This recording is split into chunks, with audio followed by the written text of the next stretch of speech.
and start your grinning because we are the Story Lords.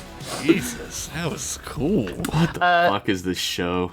Welcome, Story Squires, to Story Lords, the prompt-based fiction podcast with 2 prompts, 3 stories, and infinite laughter. I'm Rich, and with me, as always, is Josh. Hello, my linens are always dropped. Yeah, you recorded in bottom half nude like Donald Duck. Yeah, I thought Porky Pig like crazy. And Jeff, who ironically is top half nude. Drop the linen and get to sinning. Yeah. This week, our promptses, preciouses. All right, Gollum, calm down. Oh my god. Our prompts were Dynamite and Exes. That's why I did it, because I was reading ahead. That's right. Yeah. And this week, Jeff's going first. I nearly forgot the order, even though we just said it. Oh, but I didn't. God. I didn't. Drop your t-shirts and get to squirts. Yep. Sure. The dead silence. Okay. It's going to be one of those episodes. Yeah. Are you ready, Rich, Jeff? did Yeah. you introduce me? Did I? Yeah. I'm pretty sure I did. Yeah. I don't Jeff's remember that. Jeff's very tired, everyone, so we're going to treat him very nicely. I'll intro you again. A drink. Get a drink. I didn't do a continuation of my story. I couldn't fit these prompts, so I just did a one-off. So we're back to horror, everybody. Horror? Oh no. I barely knew her. I named these 2 characters after patrons of ours, by the way. word? Henning and Valerie Brady. So you're in my story now. Sorry if I make both of you out to be monsters, but that's what I do. Also, Concubine of Lord Stephen. don't be a monster if you don't want to be put in a story as a monster, I guess. I feel like both of these characters are equally at fault for what happens in the story. Anyway, That's okay. a month ago, Mark Henning and Val Brady decided that the best way to celebrate their 3-year dating anniversary was to take a long romantic trip to Delta 7, a relaxation colony off the rings of Saturn. The fact that it's been a month tells you right off the bat that it didn't go as well as they both hoped. At some point during the first 2 days of their 4-day-long journey from Earth to Delta 7, there had been some strange turbulence, a bright flash of light, a loss of control and power. It had only lasted a few seconds, but when it was over, the stars outside their ship's portholes no longer seemed familiar. It's robots. Robots did it. The ship's computer, simply called navigation, had assured them in its measured robotic voice that it would simply need to buffer a short period to find the point in the star charts where they had ended up after the strange shift in their perspective. The screen turned a lime green color, and a small, slowly circling orb spun in place around tall black letters which read, "Buffering." It had not responded to a single command since. Uh-oh, it doesn't know where they are. Mark Henning stared absently, a month later, as the orb did its 1 millionth rotation around that word. He had his feet propped up on the dash in front of him, boots and all, and was leaning back in the co-pilot seat, slumped as far down as he could slump. He could almost feel the motion of the buffering graphic boring itself directly into his forehead. He wished it would, honestly. Did you, or did you not, take your shift working on the food synthesizer, Hennig? It's a question simple enough that even your plain and simple ass couldn't screw it up. Yes or no? Wow. Val Brady stood in the doorway to the... Honeymoon's over. Val Brady stood in the doorway in the cockpit behind him, one arm propped against the door facing, holding the jittering automatic door in place so she could stand there. The door was the first thing on the ship that had stopped working, but it most assuredly wasn't the last. "I'm Henning now, huh? I was Mark up until a week and a half ago," Henning responded without turning to her, picking up a yo-yo that was sitting on the empty pilot seat beside him and beginning to absently fling it out and yank it back, harder than he probably meant to. Gravity still works, that's good. Of course, you called me other things too. Big Daddy, Cockslanger, Deep Dick Dangerous. I could go on. Deep dick dangerous. I'd rather suck off a shotgun, Brady responded quickly in her best effort to cut him off. Wow. It's anniversary. My outright lies to feed your ego aside. Your name is Henning now for a lot of reasons. Chief among them is we're not dating anymore. The biggest reason for that is you're a disgusting man-child with a twiddly little nub where your dick was supposed to be grown. Hey, I felt hurt by that. Do you have any other questions, or would you like to circle back and answer mine? No. No is the answer to your question, which should have been my answer when you asked if I wanted to come in for a drink the first time. I didn't know you were trying to trick me into sucking my dick. I was just thirsty. Yeah. Henning spun around in his chair and pushed his frame back into it until he was somewhere near sitting up straight. The synthesizer's shot, but that's not the pressing issue, is it? No, it isn't. Brady let the automatic door fizzle and shut itself harshly as she stepped into the room and leaned against one of the back consoles used for navigational measurement. They too simply had the ever-ubiquitous spinning buffering symbology all over them. She sighed deeply. I don't know what to do about the fuel. We've run this ship ragged, there's nothing left in storage, and we're in the middle of nowhere. And we don't even have a gun, Henning said with a half smirk, shaking his head at her. If you make one more comment about killing yourself, I'm gonna bash your fucking brains in up until the point where you'd almost die and then have a go have a lay down. I fucking swear it.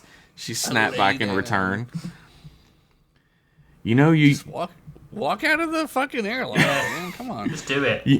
You know, you used to be so sweet, he said quietly, almost to himself, then added, looking straight at her. I used to look forward to seeing you so much, you know? What the fuck even happened? We saw too much of each other, Brady returned, grasping onto the inside of the automatic door and wrenching it open once more to step through. Once you see each other's pee holes, it can all go downhill from there. Or uphill. God, that's so true. Like Sisyphus. The slamming sound of the door crashing back closed sent a metallic clang through the air and his body. Oh, don't choose the perfect dramatic moment in a conversation to make your fucking exit. You're always doing that Joss Whedon bullshit. Where are you even going? Henning cried out with both hands cupped around his mouth for his voice to carry. Brady's middle finger appearing in the little porthole in the door was the only response he was going to get. For fuck's sake. I'm doing another sweep. I don't give a fuck what she says I should be doing, Henning said to no one in particular. The two of them had taken control from navigation and attempted to do Baryon sweeps of the surrounding area to map out a close-range star chart of their own, but had come up with absolutely nothing, something like 200 times. There was nothing in their flight path except asteroid fields, nebula, and stars, no matter how much of their precious remaining core energy they used to sweep. Brady had given up a long time ago, but Henning felt in his bones it was the only chance the two of them would ever have of finding their trail back home. The Baryon sweep took a lot of core energy, every single time. Brady lamented loud and often about how the fact that they would have had enough energy for 2 years or more if they hadn't wasted it continually sweeping their surroundings every time they'd felt they'd gone beyond the last one's range. Ooh, 2 years of hell fun. Yeah, Henning didn't care to live long enough on that broken down old tub to last 2 more years. At this rate, another week felt like too much. Best to use that energy for something that had the slightest percentage of possibility for him to escape the living hell he'd be trapped in this whole while. Imagine it, Henning had written in his diary a week after they'd broken up. Trapped for the rest of your short, worthless life in a 40-foot-long metal tube in deep space with the woman you thought would be your wife who hates your guts now. Not because you slept with her... What's the difference, am I right? Am I right, fellas? Am I right, men? No, not because you slept with her sister or got drunk at the bachelor party and fucked the cake or anything fun. No. She hates your guts because she spent too much time with you. She's had enough of you as a human being and can't stand the thought of you anymore. It's as close to hell as I can imagine. She's domineering, hateful, judgmental, bossy, mean as fuck. Doesn't even seem to notice it. Why doesn't she love me anymore, man? Brady had written something similar in her diary a day or two before then. I was so certain he was the one for me, and now that we're the last 2 people in the galaxy as far as I know, I just can't be around him anymore. He stinks. He's constantly rambling about himself in his glory days. He fucking stinks. He's completely unaware or uncaring about me as a person outside of my ability to sexually fulfill him, it turns out. He won't help me do anything to keep us alive out here. And on top of it all, he fucking stinks like a shit. Oh, man. I spend so much time crying, it's no wonder the meta ray keeps telling me I'm dehydrated, but I'm so damn tired of drinking reconstituted piss water that I'd rather just get dizzy when I stand up. Now, though, Henning had decided that one more shot at discovery was better than slowly fading away into nothingness. He typed quickly on the main console, looking over his shoulder as quickly as he could every now and then to check if the door was being ramrodded open again. The sickly dull green of the navigation console had burned itself into his retina by now, so he didn't even feel the Gaussian sting of it any longer. The screen became flooded with DOS-style lettering, showcasing that this story was written to take place in the future of the 80s. It could be like 2380s. Perhaps they all drive those cars like in Blade Runner, that now the brand... Spinners. Yep. But the brand now have actually made all their new car models look like Blade Runner cars, and it's like, Yep. what are you It's hoping is going to happen? Several 100-year-old nostalgia. Yeah. Until a single blinking line appeared at the bottom of the dark green screen. Press C to complete localized bury and sweep. He pressed it gingerly, as if the sound of the keys clack, much like those of Jeff Pennington, would be loud enough to alert the entire neighborhood and leave them with ringing headaches, which could only be cured by continuously telling him about it every time he has to fucking type something. Not really a clack so much as a thunderous thud. Fucking Donkey Kong at the keyboard. It's like gunk, gunk, gunk. I type with my knuckles! It's more efficient. The deflector array at the front of the modest craft whirred to life, loudly, in a staccato metallic rhythm that was unmistakable. He could hear the footsteps running from the back sleeping quarters towards the cockpit already. The machinery whirred and clicked to life, a long metallic rod slipping out into the open like every truck driver in a 5-mile radius's nasty old gas station hog comes flopping out of their Levi's whenever your mom's in town. Wow. The Keep on cockpit trucking, door... Mum. That's merchandise we could make. Keep on trucking mom shirt with your mom on her knees. Sucking on the tailpipe. That's really good. The cockpit door was flung open violently behind him, a wide-eyed, jaw-agape Val Brady staring at him with a look of genuine betrayal on her face. The array sparked and then began to glow. A wide beam of purple glittering orbs dispersed out into the void beyond them, twisting and turning in the inky streaked blackness like grains of sand riding a current of wind across a broken sidewalk. "What have you done?" Brady whispered, letting the cockpit door slam back closed behind her. Her arms hung limp at her sides. Carry on, sweet baby. It's our only chance, Val. It's our only chance. I can't hang here in the middle of nothing and waste away. We can't waste away, Henning said, standing up from his seat and slowly making up the distance between them across the tiny cockpit. "Don't," Brady said softly, holding up a hand to stop him. "Just don't. We're dead now, Mark. I hope you're happy. I really do." One habitable environment found. The mechanized voice of navigation shocked both of them so badly that they spun towards it like frightened children, hearing the voice of God scream down from the heavens that he could see them masturbating. Look on, God.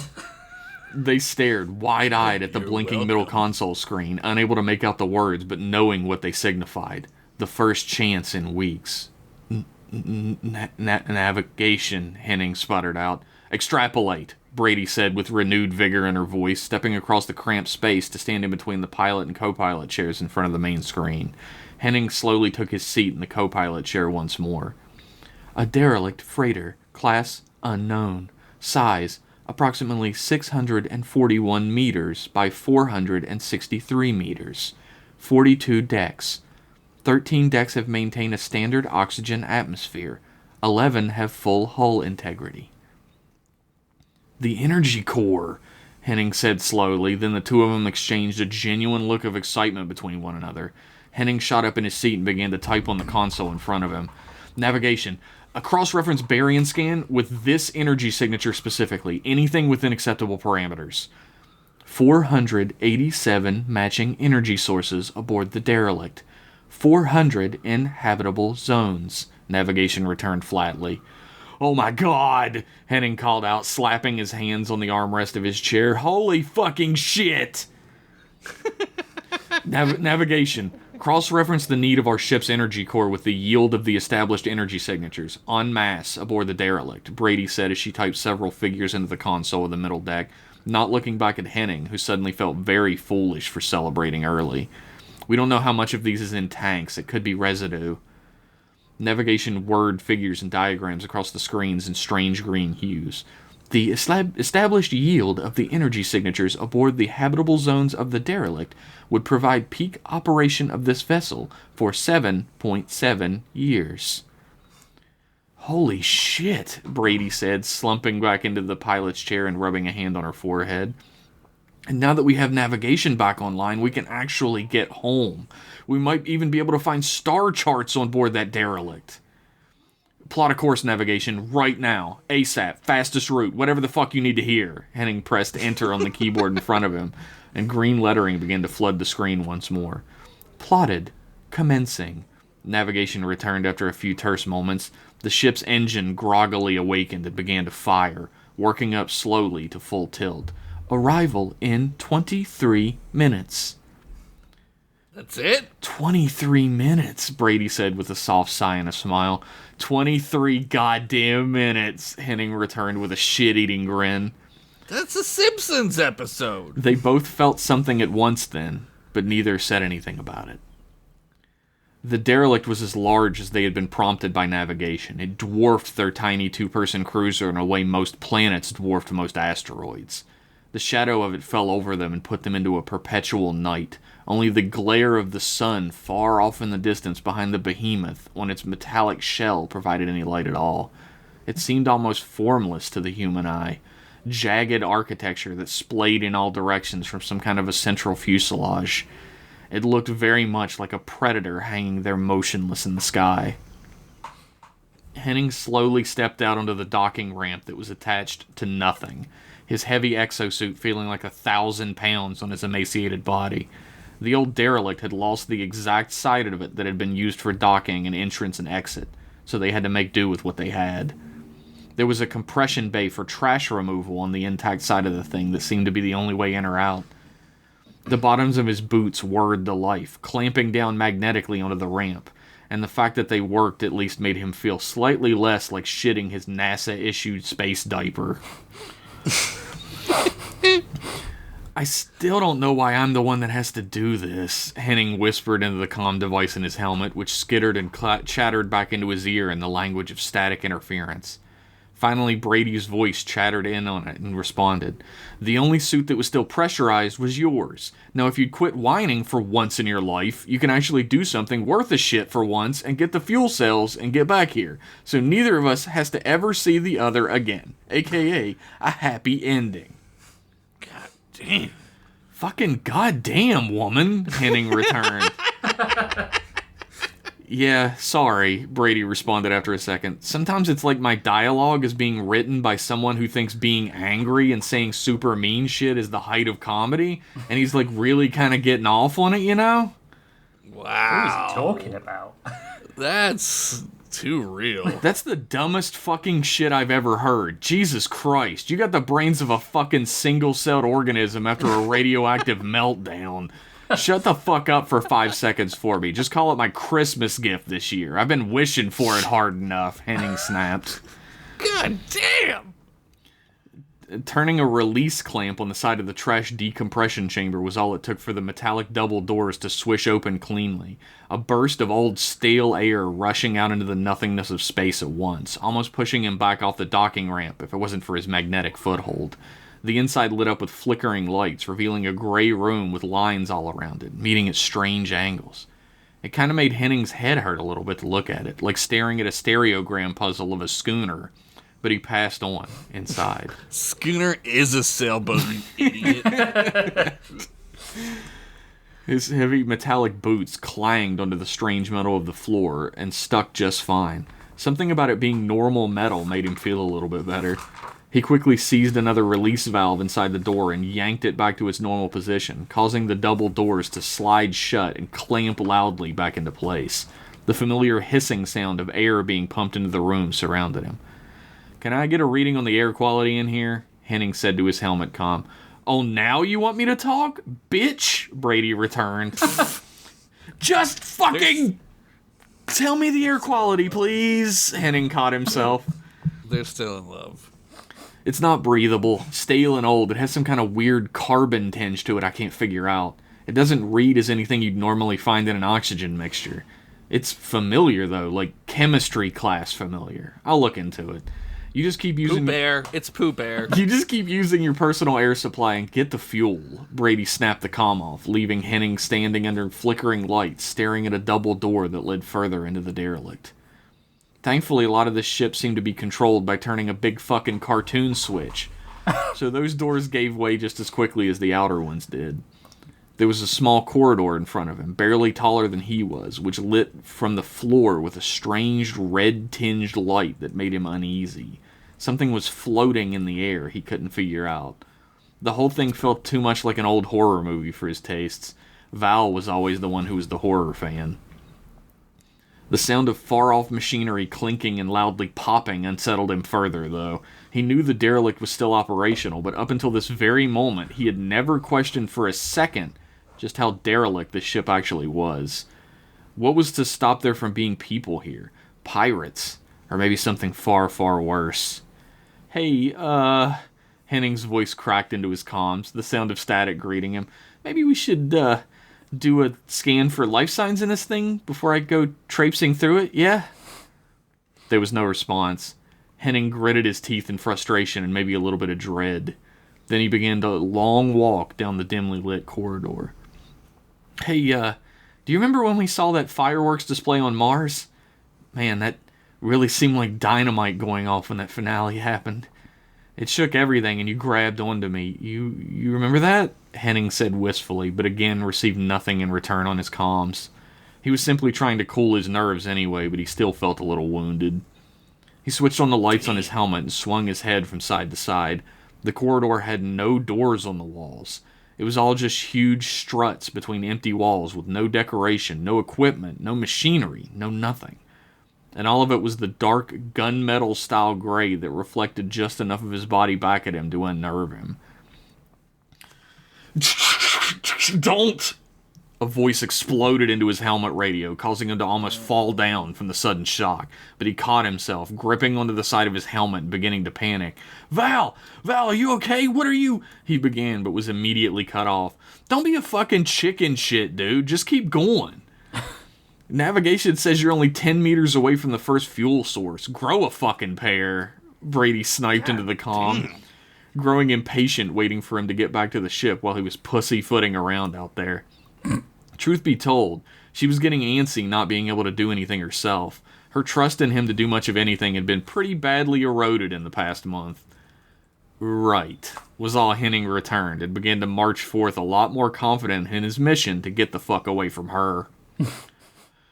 When he reached the end of the small corridor, he found himself at the central thoroughfare of the entire ship, which stretched out in either direction for what looked like miles. The struts that lined the walls were now gargantuan, reaching so high up into the air that only the darkness beyond where he could possibly see could fathom them. "What the..." he whispered to himself softly, taking one step out into the central corridor. But the instant his boot hit the floor, the magnetic mechanism in it whirred to life, sticking him firmly in place and causing him to almost trip forward over his own feet. "What?" he yelled out in an undignified squeal, but caught himself a split second later. He looked down at the boots in confusion, and then up in front of him. A series of small metallic forms were floating past him, as if caught in a silent dance on a windless current that had long forgotten its first steps. He had stepped out of the gravity bubble that was still intact into one of the areas where the field had failed without realizing. Or at least the gravity still doesn't work. "Well, that's kind of pretty." "Kind of pretty." A voice broke into his comms once more, causing him to jerk back from the shock of fear running through him. He pressed on his radio comm, hearing nothing but the squelching static interference he'd been hearing the whole time returning to him. What the fuck is... He began. What the fuck? The echo in his comms returned to him. He breathed another of his now patented heaving sighs of relief, placing his hands onto his knees as he doubled over to catch his breath. It was just his own voice coming back at him. Oh, is that it? The shined gunmetal floor, grooved as it was beneath his feet, showed perfectly the shine of another set of flashlights pointed straight down at him. He flung his head back to look up at the lights and was blinded for a moment looking into them. But his eyes adjusted quickly under the duress of his fear, pushing them, and he found himself face to face with himself.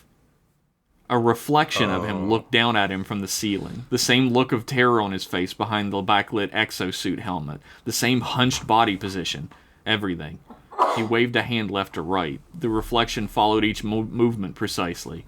He laughed a little, standing back up to his normal height. The reflection did the same. Just a reflection, he whispered to himself. A crackling accompanied it in his comms. He then squinted his eyes, seeing a strange shimmering between himself and the reflection. He turned his head to spread the lights on his helmet among it. There was a mist in the air, silver and bright, between him and the darkness far above him that was creating a kind of ceiling. The reflection that looked back at him was on it, not a ceiling or a piece of machinery, and it slowly distorted as the silver miasma moved and twisted in the lack of gravity. "Man, you are not gonna believe this, Val," Henning said in deep awe into his comms. "That you haven't gotten the fuel cell yet? Oh, I believe it. Don't you worry about that," Brady returned.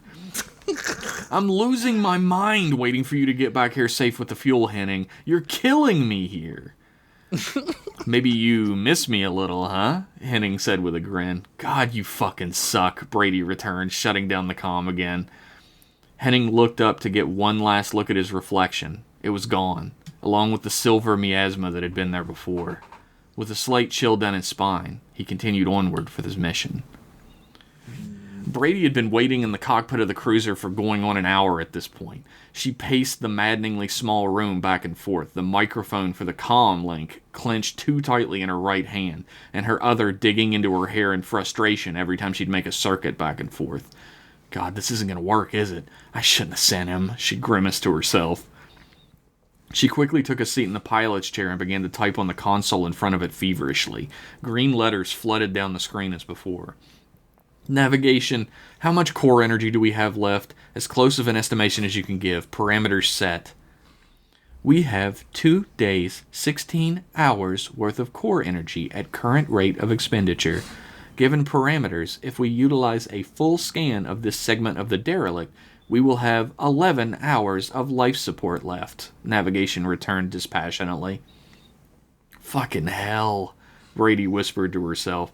"He couldn't find the clit. What made me think he could find the fuel? Stupid." Basically the same thing. She sat back in her seat and stared at the control panel. For some reason, she was thinking about the fireworks on Mars, like dynamite going off.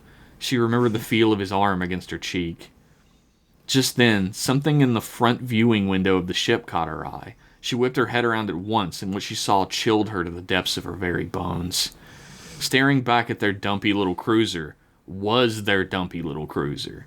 It shifted and shimmered like the surface of the water in the dispersed light of the sun off the derelict's bow, but it was assuredly the same exact ship. "Navigation, turn on the lights! The lights!" she screamed in shock. The cruiser's front lights turned on, causing its doppelganger to do the same, blinding Brady for a moment and causing her to cover her eyes in a mixture of protection and fear. But when she slowly slid her hands away, she could see the strange silvery surface of the mist in front of her, a simple reflection on some kind of weird space matter. She slumped back into her chair and closed her eyes for a moment, covering them with her hand and breathing as normally as she could manage. "Come on." When she opened her eyes, the silvery mist was gone. "What?" she mumbled, staring out the front port dumbfounded. Navigation, what was that?" "Insufficient information. Define that," Navigation responded rotely. The fucking silver stuff in space in front of us. What was that? Brady spat out angrily. Insufficient information. Nothing has appeared in front of the ship recently, Navigation again replied. The door behind her was suddenly and violently forced open, causing it to crash into the fascia with a loud, abrasive, grinding metal sound that sent Brady flinging her body around towards it in abject terror, only to see Henning standing there in the doorway in front of her in his spacesuit still. The sight of him honestly kind of turned her stomach more than put her back at ease. Jesus. And even better, he didn't even have the fuel cells he was sent for. You didn't fucking bring the fuel cells? Did you at least get them back on the ship? Where'd you put them? She cried out in frustration at the entirety of his existence that burbled up in her guts like a Pennington after a double cheese pizza. Oh, the worst bubbling. Kind of pretty, Henning said with a hearty smile, staring at her from behind his yellowy exosuit visor. What are you? Brady started, taken aback by the compliment out of nowhere. She gripped onto her hair and began to stroke it a little, almost instinctually in response. But a moment later, she snapped back, gritting her teeth. Did you or did you not find the fuel cells? This isn't a fucking game, man. Henning turned away from her and walked out the door, his voice echoing back as the door slammed shut behind him. What the fuck? Where the fuck are you going now? Brady cried out. She ran over to the door and yanked it open with as much force as she can put into it, then slid into the hallway beyond and allowed it to slam closed behind her. But she must have been a moment too late, because Henning was nowhere to be seen. There was just an empty hallway greeting her. She eyed the sleeping quarters where she had been staying, the supply closet he had turned into his sleeping quarters, the bathroom in between them, and the ladder that led down to the cargo bay. He could have slipped into any of them. For fuck's sake, she groaned out to herself. The loud clang of metal on metal coming from the deck below at least answered her question. It wouldn't be the first time he went down to the cargo bay to smash something to get out his stupid male frustration about actually having to carry his weight for once. She growled out a loud, hateful sound of deepest frustration and then headed down the ladder into the cargo bay. To add insult to injury, when she got down there, none of the light controls were responding, yet again, leaving her without a way to even track down where the fuck he had gone. The sound made her jump, but she quickly realized she was still carrying the comm link in her right hand the entire while. She looked down at it confused for a moment, and then deeply grimaced as a familiar voice cut through the static to her. Hey, I found the fuel cells finally. They're a lot larger and, weirder than I thought they'd be, but I should be able to carry, 5 at a time or something? If I really stretch it anyway. Henning called through the comm, his voice accompanied by a hail of static. Hey, do we still have that little wheelie deal thing? I could get 10 or 12 with that easy. Why are you fucking with me right now? What joy could you possibly get out of this? Brady spoken into the comm, flatly, hate wavering behind her voice. Just come out and stop playing if you got the cells. What the fuck are you talking about? I'm not even halfway back to the damn ramp. How am I gonna come out now? You should have got your ass over here and done some fucking real work for once instead of just yelling at me about... And Henning began to bitch like a real bitch made bitch, but was cut off all the same. Huge little bitch. This isn't fucking funny, dude. You waltzed into the goddamn cockpit swaggering at me like I didn't dump your ass, and now you're playing fucking hide and seek with me? Fucking grow up. For just one day out of your goddamn life, dude, Brady yelled into the comms. What the fuck are you babbling about, you stone cold bitch? I'm on the goddamn derelict still, Henning screamed back. Kind of pretty. A voice came from the other side of the darkened cargo bay, echoing into her ears. What the fuck was that, a recording of me? Henning questioned through the comms. This isn't funny, Brady whispered into the comm, clutching it tightly, and then backing up to the ladder, trying not to make any noise as she did. I'm not Henning's voice cut off into a strange, squealing static sound. Maybe you miss me a little, huh? the voice said plainly from much, much closer to where she stood now. What? Brady gripped onto the rungs of the ladder and hauled herself up quickly but steadily, swinging over the rung at the top of the escape and sitting on the edge of it. She pulled the comm device up to her mouth and clicked over a few settings until a small ding occurred. Navigation. Where on the ship is Mark Henning? She whispered into it. Mark Henning is no longer aboard the cruiser. Navigation returned immediately. Oh, fuck, oh, fuck. She looked back over her shoulder down the ladder, seeing a slightly shifting silver shape and Henning climbing up the ladder slowly behind her. She left off the ladder escape as fast as her legs could take her to the cockpit. She slid the door open using as much of her muscle and weight as she could, stepped through and let it slam behind her. Mark, come in please, Mark! She screamed into the comm link, switching to every frequency she could think of. All she received was the same squealing static she had the entire time. Navigation. Oh god, navigation! She screamed out, running to the pilot's seat and slamming herself into it, fumbling with the controls in front of her. Get us out of here, anywhere, please, anywhere! Every screen in front of her suddenly seized up and turned a familiar, sickening shade of green. A small digital planetoid circled tall black letters. Buffering. She felt familiar hands slip around her neck from behind. She hadn't even heard the door slide open this time. She almost felt a sense of relief as Mark's hand slid across her skin so tenderly. The words felt hollow as the thing said them, the shimmer of silver in the air around them tinging every word a strange static. Kind of pretty. She hadn't felt Mark's hands on her for weeks at this point. It felt like home for just a moment. Just a moment before it all went black. Henning stood in the small corridor, trying again and again to rouse the comlink in his helmet, but received nothing but static. He desperately tried over and over, but nothing could secure the connection, no matter how hard he tried. When he turned to go back, the sight that met his eyes drew him back like none other had in his entire life. The fuel cells clattered to the ground in heaps at his feet as he dropped them, and his knees almost buckled out from under him. Standing in the middle of the corridor, aboard a derelict with near unbreathable air, was Val Brady. She wore no spacesuit, just the normal clothes she'd been wearing that day. She looked emptily at him, her jaw tight, but her body lax. Val, why? Henning sputtered out.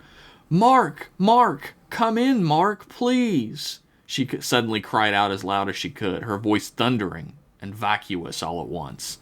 Her face didn't change expression, still as blank and tight as ever.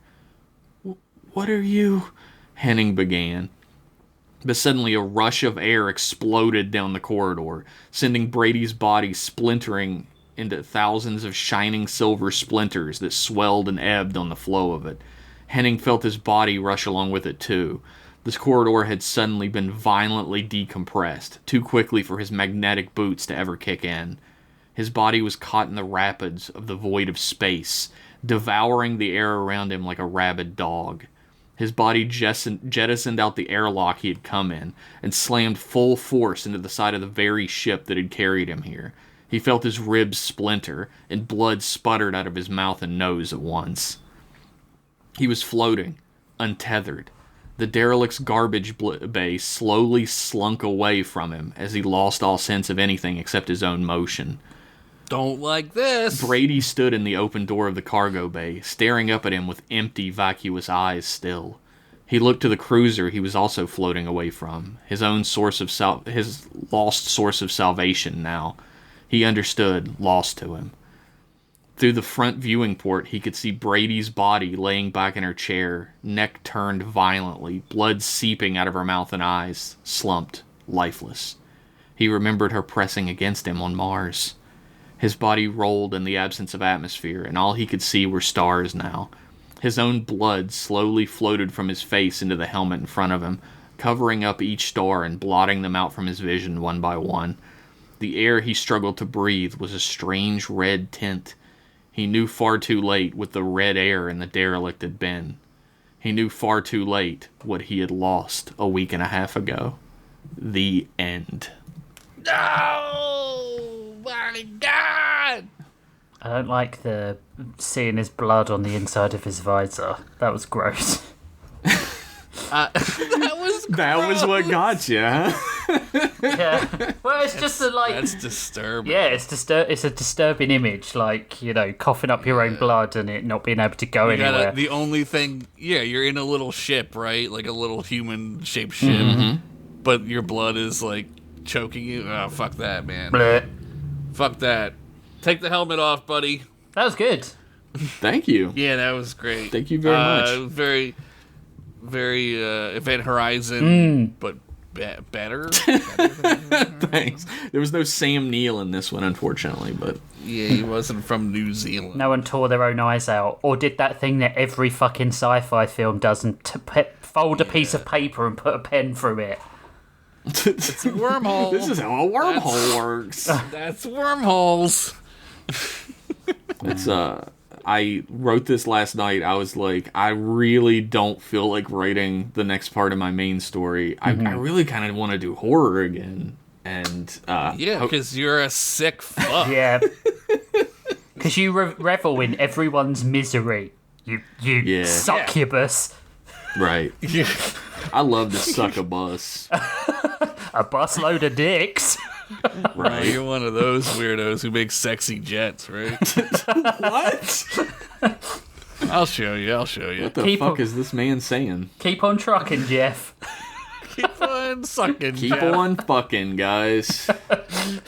Yeah, I like that. That was good. That was great. Thanks. It was great. Thanks so much. A Berian sweep. That's very Star Trek. Right. Yeah. Yeah, I like that. Look, I know most of my sci-fi knowledge comes from Star Trek and like fucking TV shows that were ripping off Star Trek, like Farscape and shit. Yeah, just don't be in this part of the ship where they're doing it, or you turn into a something. Right. Goo, probably. Well, R.I.P. to that insufferable couple. I mean, they didn't really deserve it. Like, anyone would go crazy out there. Yeah, that's like it was crazy. There was like a tinge of sadness to the whole thing. Yeah. Like they still cared about each other a lot, even though they had enough of each other by then. Even if that, I mean, why not just turn the ship into a derelict fuck ship? Is what I'm asking. do you know what I would have done? I would have had it that they had to not rewrite the story. I'm just saying, if I was in that just position, fucking giving me notes right on the air. Huh? if I was in that position, I would just set myself in half the ship and have all communications go through the navigation for a little while. Well, navigation had been shut down for the entire month. Like, it was just the buffering screen. This guy's like accommodating as hell to his exes. You don't want to annoy the piss out of him? No, because it comes back double to you, I guess.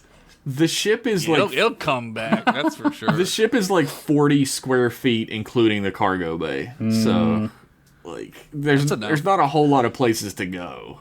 You know what I would rewrite your story as? I didn't say rewrite it. I would take space tape and run it down the middle of the ship and rule it. Space You can't tape. come over. And also, the couple would be Potsy and Ralph Malph, right? Yeah, or Laverne and Shirley. That's a better story. You guys are right. You wrote a better story than me. You're welcome. Thanks for the rewrites, Rich. Yeah, Rich. On that note, let's go to a break and we'll be right back.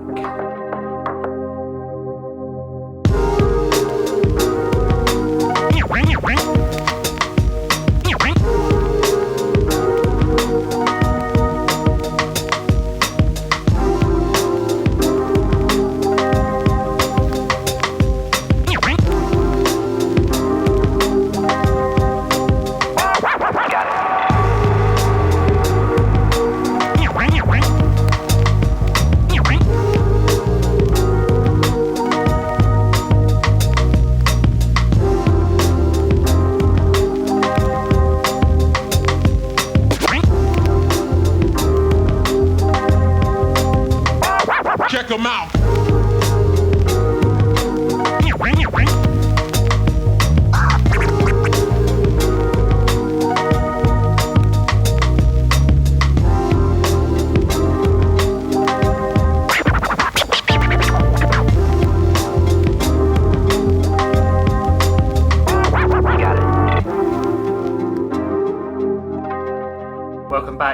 delightful people. I hope you enjoyed part 1. That's not what he said during the break about you all, is all I'm saying. Oh, wow. I said you all sucked truck exhaust pipes.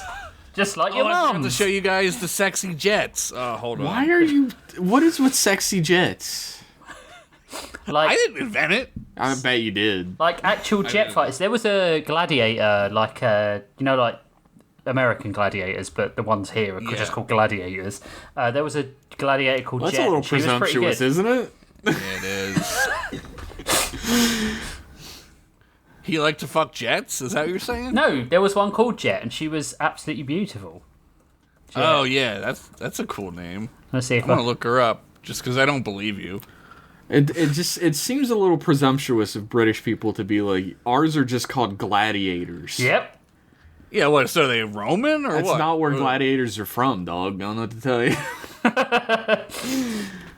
I mean, Oh, man.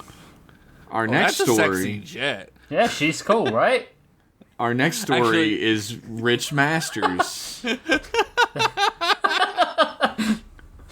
Okay, all right. Oh, that I'm is ready. a sexy jet. Yeah, see? Right, my episode this week is called... I'm going to have to move Jet from Gladiators so that she doesn't distract me off my screen. It's called Start. Put a Pinnacle in It. Cranking it right in the middle of the fucking Oh, podcast. God. Sorry, what was it called? It's called Put a Pinnacle in It. Oh. Nice. Pinnacle, this is the fourth part of Walter Ego. Pinnacle removed the small puppy from the branches of the tree and handed it down to the little boy who was rubbing his tears away. It's okay, little Bobby. Sometimes things get away from me too. So long as it isn't bad guys trying to end all reality, I wouldn't worry. Bobby and the other kids surrounding them laughed heartily. And just as Pinnacle was about to fly off, Bobby tugged at his white cape. Mr. Pinnacle, would you like to play with us? Bobby asked. Pinnacle smiled and bent down, putting a hand on the kid's shoulder.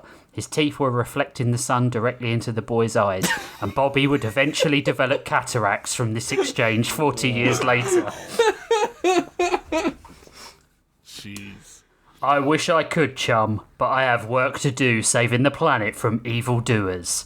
He flew off to rapturous applause straight to the local coffee shop for his half-fat, soy, cinnamon syrup latte with extra foam and sprinkles. He settled for soy because they didn't have oat milk, but he smiled through it anyway, teeth still shiny as ever.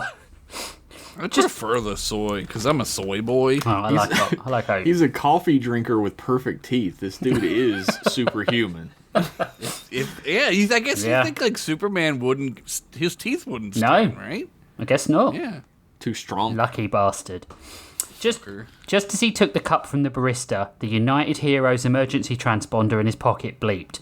Oh, he began before realising that people were watching him. Fuel of caffeine, grant me the speed to get to this emergency swiftly.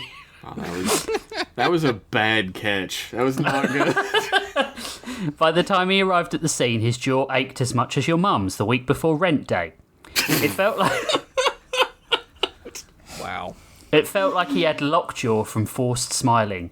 That's what the rest of the team didn't get. While they could all just be themselves, he was the smiling, fearless leader, the one that must always stand for something.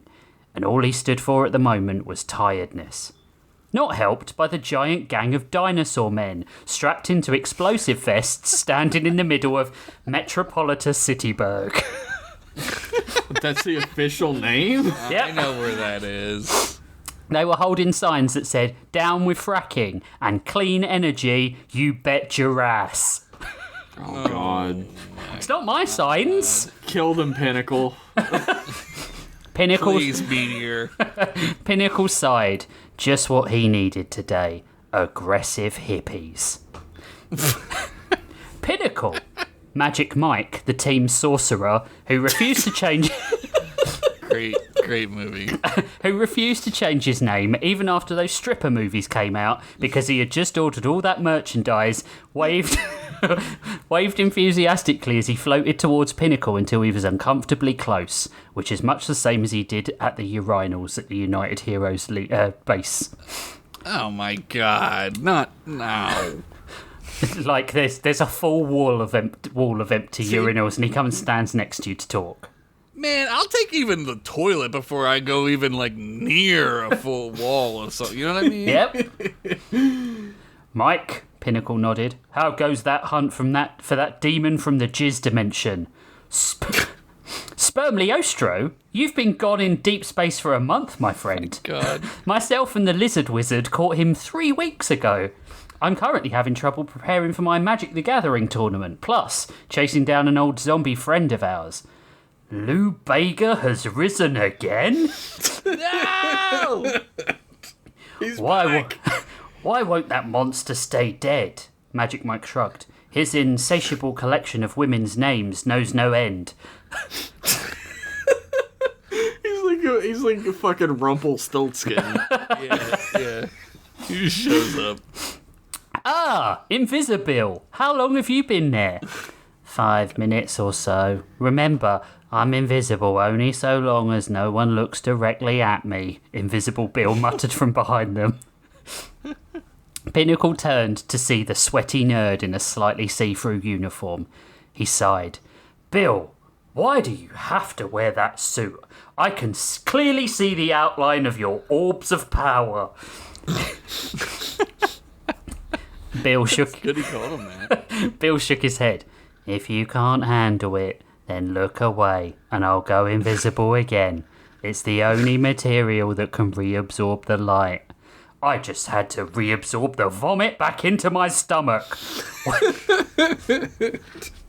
Where are the others? Mike shrugged. Captain Respawn was on his way, but he accidentally walked into traffic on the way here and was sent back to the hospital he was born at. Does he come back as a baby? No, he just comes back to the exact spot he was born every time. Fuck, that sucks, man. That would be scary. Wasn't It it? sucks less than just dying in a car accident, I guess. You just True. pop back into a hospital and you're like, well, I guess I gotta catch a train.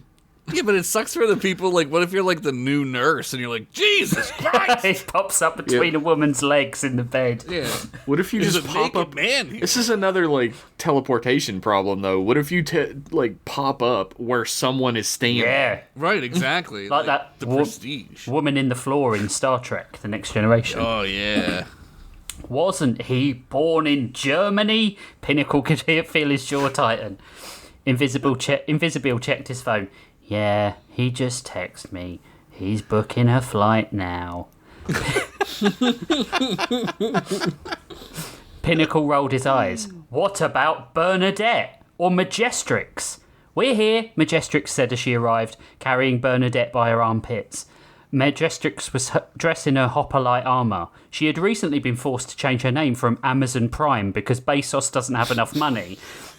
Yeah. It's really good. That's a good joke. But also because the team kept getting returned parcels. So, Oh, no. Another free dildo? sorry, I'm late. I had to wake little Miss Xanax up from her drug coma. I told you, if I don't control my mood swings, I get all ignited and I burn my house down. I already struggle to get insurance as it is, Bernadette slurred. So, given she's more drugged up than a child guest star on The Cosby Show, she's not... Oh, come on. she's not Just going be to... saying true shit.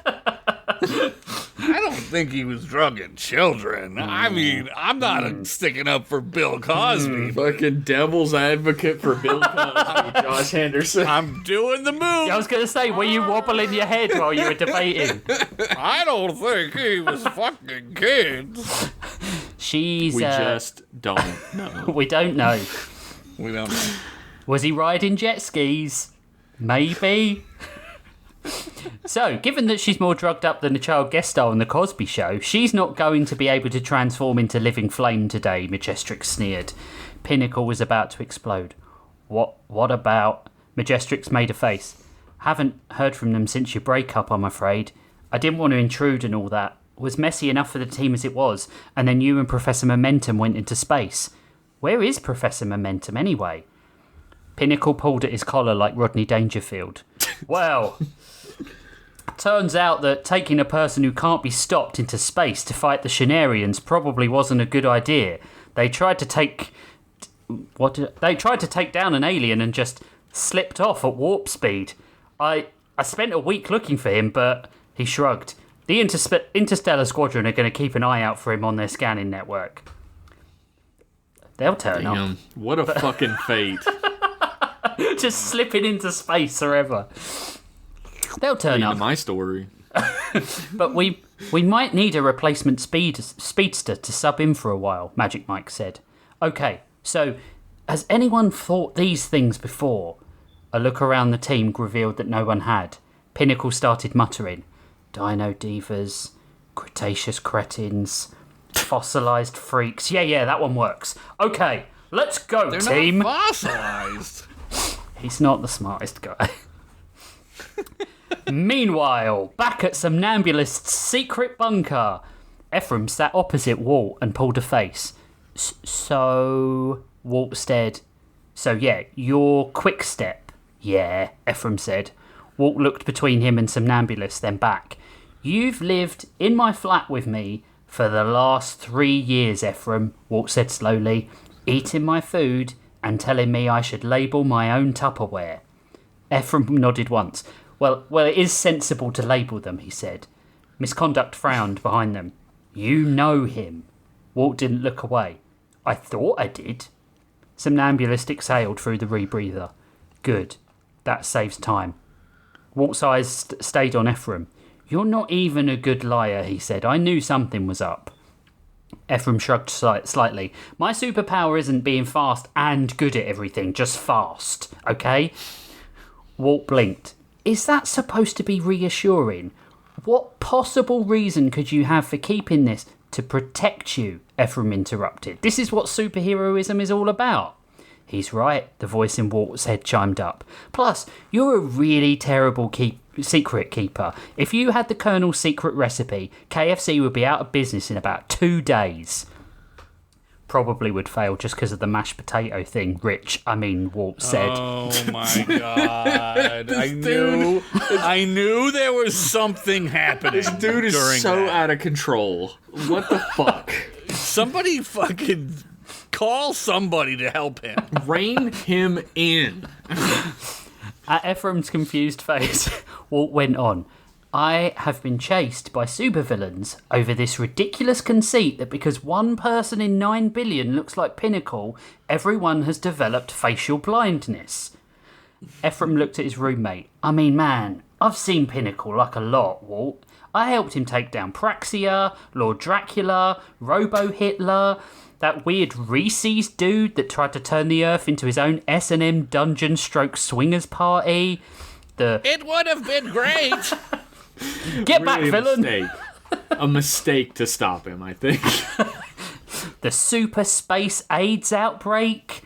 I even helped him submit his self-assessment tax return one year. You don't just look like him, Walt. You are like his identical twin. But he's not him. Somnambulist was waiting in the shadows, listening to them. Believe me, I would know. Look, I hate to interrupt this, but like the conceit that Walter looks like Pinnacle seems like it should be completely smashed to bits by the fact that Pinnacle has like a superhero physique and Walter is Walter. Yeah, but he constantly has to hide it, though, right? Yeah. I mean, you can't be going off like ripping shirts at work and shit. He's wearing really baggy clothes. This is like reading to me like that SNL skit with The Rock as Superman, where like his costume is poking out of his jacket. And they're like, "Yeah, we know, Clark. Yeah, you're like 6'8" and weigh 400 pounds. We know." You have like 1% body fat." Look. I know you're trying to be all cool and mysterious and everything, but you're coming off like a flasher waiting in the fucking park at night, you creeper. Walt gestured to Somnambulist as he turned to Ephraim. You see, if the Dark Vengeance Warrior or whatever fucking stupid nickname they also have on top of their already fucking stupid code name doesn't make believe I'm Pinnacle, why does everyone else? Maybe I'm not the only one who thinks characters being mean to each other constantly is funny. I don't know what you mean.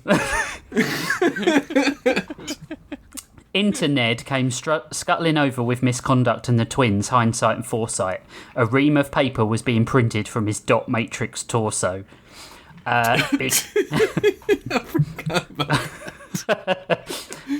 Because these tests I did on your blood. Not cool, by the way, Walt grimaced. Probably get tetanus as well from this dank hole, unless you call it your somnambula cave or something equally as morose. The results are conclusive from the records of Pinnacle we have on file. Ned looked around to his surprised fellows. As unlikely as this all seems, you seem to be Pinnacle.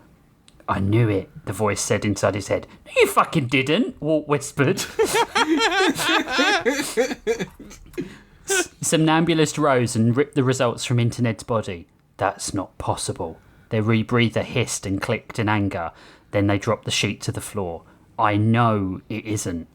Somnambulist reached into their pocket and pulled a beeping electronic device. Their eyes narrowed in that impossible way that superhero masks do, even though they're non-flexible materials. Best thing movies ever did, though. Yeah, Best true. thing they ever I did. agree. I love that. I love it as well. It's great. It's great. But it is ridiculous. Yeah, it's stupid, but... I have to go, Somnambulist muttered and turned without saying goodbye to anyone. Who could have seen that coming, Hindsight muttered. You two, maybe? Misconduct sighed. Oh yeah, Foresight said. Probably could have been a bit more useful there. Walt stood. Well, fuck this. If they can leave, then I'm heading back to work. This has all been horrible. Fuck you all very much. Ephraim, get bread on the way home, please. He pulled the door open and left before anyone could stop him. Meanwhile, back in... What did I call it? Metropolitan Cityburg? Yeah, whatever the city. Fucked if I care. The name of your setting. All right. I don't care. Pinnacle was... Going back 2 pages. What am I, Google? No, I'm more reliable than Google. That's so true. Right. Pinnacle was smacked with a tail that threw him towards a skyscraper, but was able to turn before he went through the building because this isn't a Zack Snyder movie and the hero cares about life around them. You've pissed off a certain segment of our listenership, I'm sure. I mean, I'm pretty sure I have. I oughta. I'm pretty sure I've pissed off every segment of our audience at some point. So why not this one? It's pretty impressive, really. Thanks. We, the Dynamiters, spelled might, fuck you prompt, demand fair treatment of the Saurian race, the leader said before taking a swipe at Magic Mike. Go back from hence you came, you fossilized freaks. Magic Mike moved his hands in that stupid Doctor Strange way and sent a shaft of light towards the leader, temporarily blinding him as Majestrix punched him 30 feet. Pinnacle's shoulders dropped. Oh man, I was teeing up that insult for ages. He stole his fucking joke. That's cool. Invisible snuck behind another of the Saurians, attempting to get the drop on him. The Saurian's tongue flicked the air and he turned suddenly and immediately towards Bill. Before the Saurian could snap, the hero dropped a force field around the dinosaur and stood shaking. Your powers are not very good, human, the Saurian sneered. They're fine. Just don't look at me and I go invisible again. The Saurian's lizard eyes narrowed. But why would anyone do that? Why would any hunter not keep their eyes on you permanently? You're one bad gaze away from disaster. Disaster. The words echoed in Invisible's head. Guys, he yelled, I think I'm going to retire. I'm just not very good. Wow. He gives up easy. From a bus stop at the side of the street, Bernadette was sat eating a pastry and sipping on coffee. Come sit this one out with me, Bill. There's no shame in taking time for yourself. Yes, there is. We have 4 lizard men who want to blow up the city here, Majestrix spun as she held one Saurian's tail, whipping him into another. Hold that force field in place, Bill, or I'll get this one to spit in your face like Newman in that movie. Hey! A Saurian yelled. Movie. That's really racist. We don't do that. They made that shit up for the movie. It's why Hank doesn't even use his neck frills anymore. Right, Hank? The team turned and realised that one of the Saurians had a slightly looser neck skin than the others. Magic Mike floated down. I didn't notice. I just thought you'd lost a lot of weight recently. I have. Yeah, way to go, Hank. I have. Thank you for noticing, Hank smiled. But it's mainly stress because of all this misinformation about Dilophosaurs. We're not bad guys, you know? Pinnacle landed, the fight seemingly over. Well, you did call yourselves the Dynamiters, and you are wearing bomb vests with what I assume is dynamite inside. He quickly used his deep vision and confirmed, yes, dynamite. You can't really be surprised we treated you as if you were a danger. The lead Saurian stepped forward. Look, we lived underground for years. We just want some land to roam the earth again. We're the only carnivores among us. Zach over there is even a herbivore. He gestured towards a stegosaurus man with an obscenely small head. Huh? Said Zach. Look, I'll level with you. He's got some developmental issues on account of the small brain, the leader whispered. Everything's okay, Zach. He gave a thumbs up. Thumb? Said Zach.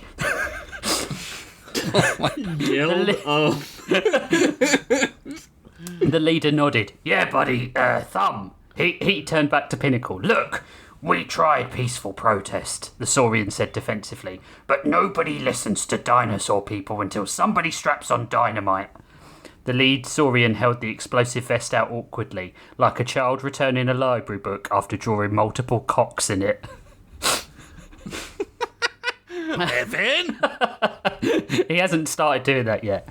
We genuinely did not want violence, he said. Only visibility. Mate, said Majestrix, you turned up dressed like the cast of Jurassic Park, directed by Al-Qaeda. I love him, Al-Qaeda. He's a great director. We work with what imagery people respond to. Magic Mike floated gently towards them, cape fluttering despite there being absolutely no wind. The man's controlled dimensional forces, but still posed like he was being painted onto the side of a Virgin's van. Well, Mike said, clasping his hands together, this all feels emotionally productive, which is unfortunate because I had prepared 6 combat spells and one of them gives people teeth on the outside of their face. The Saurian leader scratched at his scaly arm. So, we're not being arrested then? Pinnacle looked around the team. Bernadette was asleep now inside the bus shelter with powdered sugar all over her costume. Invisibill was quiet. Sure, that's what it is. Invisibill was quietly Googling career aptitude tests, and Majestrix was still holding a parking meter she'd ripped out of the pavement. Honestly, they looked less like Earth's greatest heroes and more like the pathetic kids picked last at gym. No, Pinnacle sighed. Nobody's getting arrested today. Excellent, said Magic Mike suddenly. I have an idea, Pinnacle. Everyone turned towards him with immediate distrust.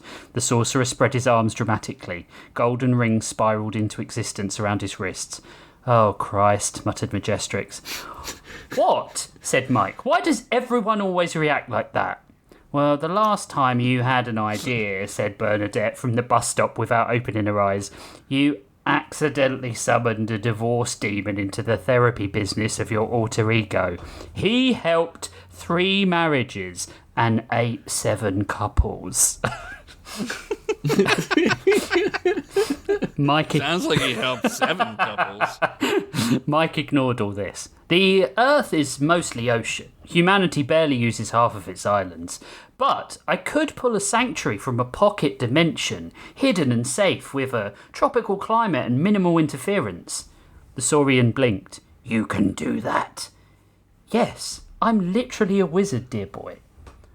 That honestly slips my mind constantly. I thought of you more as a birthday party magician sort, Pinnacle said.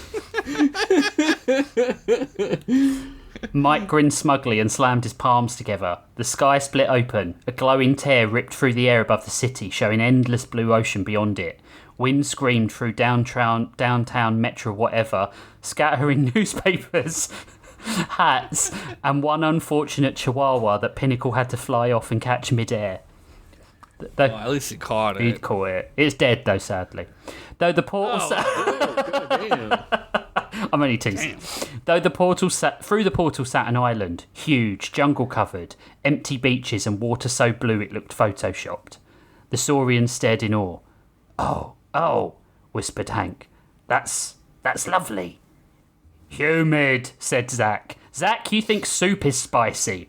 Soup hot. He's not wrong. I mean, He's not wrong. How does he eat the soup? I don't know. he just pours the bowl. Pours the bowl on his face. Pinnacle turned slowly towards Magic Mike. You just had a fully habitable island dimension lying around. Mike looked mildly offended. Of course, dear boy. Every wizard needs at least one backup island in case he is inhabited by some loathsome spirit and needs a few weeks in the sun. The Saurians began filing towards the portal. The lead Saurian paused before entering and looked back at Pinnacle. You are kinder than the stories say. Everyone deserves a home, my friend. Pinnacle smiled, the perfect media smile, white teeth and gentle eyes. The Saurian nodded and disappeared into paradise, the portal sealing behind them with a thunderclap. For a brief second, silence settled over the ruined street. Then someone landed behind Pinnacle, arriving without sound or impact, just suddenly there. Pinnacle turned, black coat, rebreather mask, motionless posture. It was Somnambulist. The team collectively went quiet in the specific way people do when divorced parents accidentally arrive at the same birthday party. Oh no, muttered Bernadette. Majestrix physically backed away. I am not doing this again. Magic Mike whispered to Invisible. Last time they spoke, Pinnacle punched the moon out of orbit, and it took a week to unflood Florida, even though we probably shouldn't have bothered in retrospect. How did anyone even notice? It was less swampy. I missed my chance, but I want to give you your props for mentioning an island in a story and not immediately going the Epstein route again. I thought dinosaurs were gonna find some jet skis or something. That's in a later episode. Somnambulist stared at him through the mask. Pinnacle adjusted his cape awkwardly. You look, alive? You sound disappointed. Still doing the emotionally unavailable thing, huh? Still smiling like a children's TV host at gunpoint. Oh, good, whispered Majestrix. We skipped straight past the niceties to abject distaste of one another. Progress. Before Pinnacle could answer, camera flashes exploded all around them. Reporters surged past police barricades like starving piranhas in suits. Pinnacle! Pinnacle, over here! They immediately started shouting questions. Pinnacle, is this an invasion? Are dinosaurs considered a minority group? Magic Mike, are you still banned from Disneyland Paris? That was one cursed mascot incident, Mike screamed back. What did he do? Don't know, who knows? You wrote it. I don't know, I'm not Mike. Are the rumours true? A woman shoved a microphone directly into his face. Do you have a secret identity? And is your name Walter Browning? Everything stopped. Pinnacle blinked once, then laughed unnaturally. Too fast. What? No, obviously not. More shouting. We have eyewitness reports, Pinnacle. A civilian matching your appearance was attacked yesterday. Is Walter Browning your true identity? Pinnacle's smile twitched. For the first time all day, it looked like it might fail. Behind the mask, Somnambulist went perfectly still.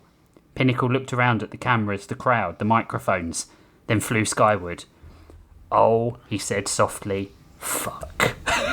That'll settle that. Yeah, no one will think he's Walter now.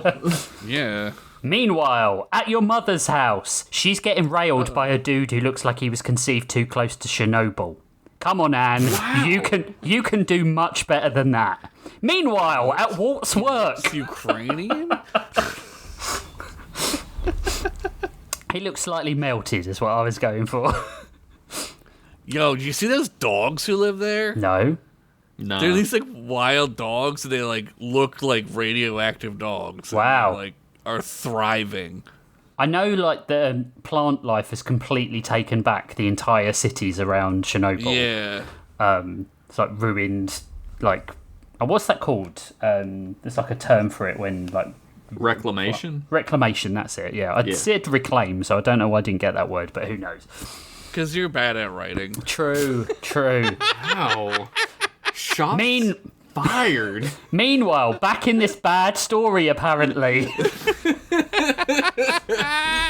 Meanwhile, at Walt's work, Walter Browning returned to work because he needed something normal, which was ironic because his workplace was a 6-story insurance company run by a cocaine enthusiast who described himself as a thought predator. Still, Fuck. Wow. Still, normality was relative, he supposed. Walt sat at his desk, staring blankly at his monitor, while Chad, his fellow worker, explained cryptocurrency to someone who visibly wanted to die. Oh my god. His coffee had gone cold 20 minutes ago, and everything felt wrong now. The bunker, the tests, his flatmate Ephraim being a superhero.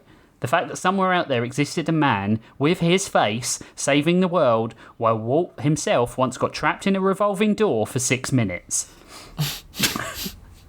And Mia. They are hard. They're very difficult, Walt. Don't feel bad about it. And Mia wasn't here. Her desk sat empty beside his. Normally she arrived before everyone else, usually with coffee, usually with a smile for him. Today, nothing. Walt looked at the empty chair longer than he meant to. Are you all right? Asked Denise from HR. No, not really, Denise, said Walt honestly. Denise blinked, clearly unprepared for sincerity in an office environment. Yep, that's a no-no. That's so true, dude.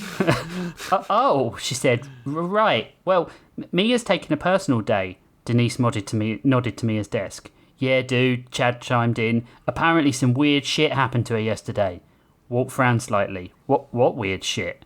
Chad shrugged. I don't know, hero stuff probably known in this town. Anyway, listen to this. No. NFTs are actually... No, Chad. Chad looked hurt. God damn, Chad is so behind the ball. Oh my god. You don't have to be rude, man.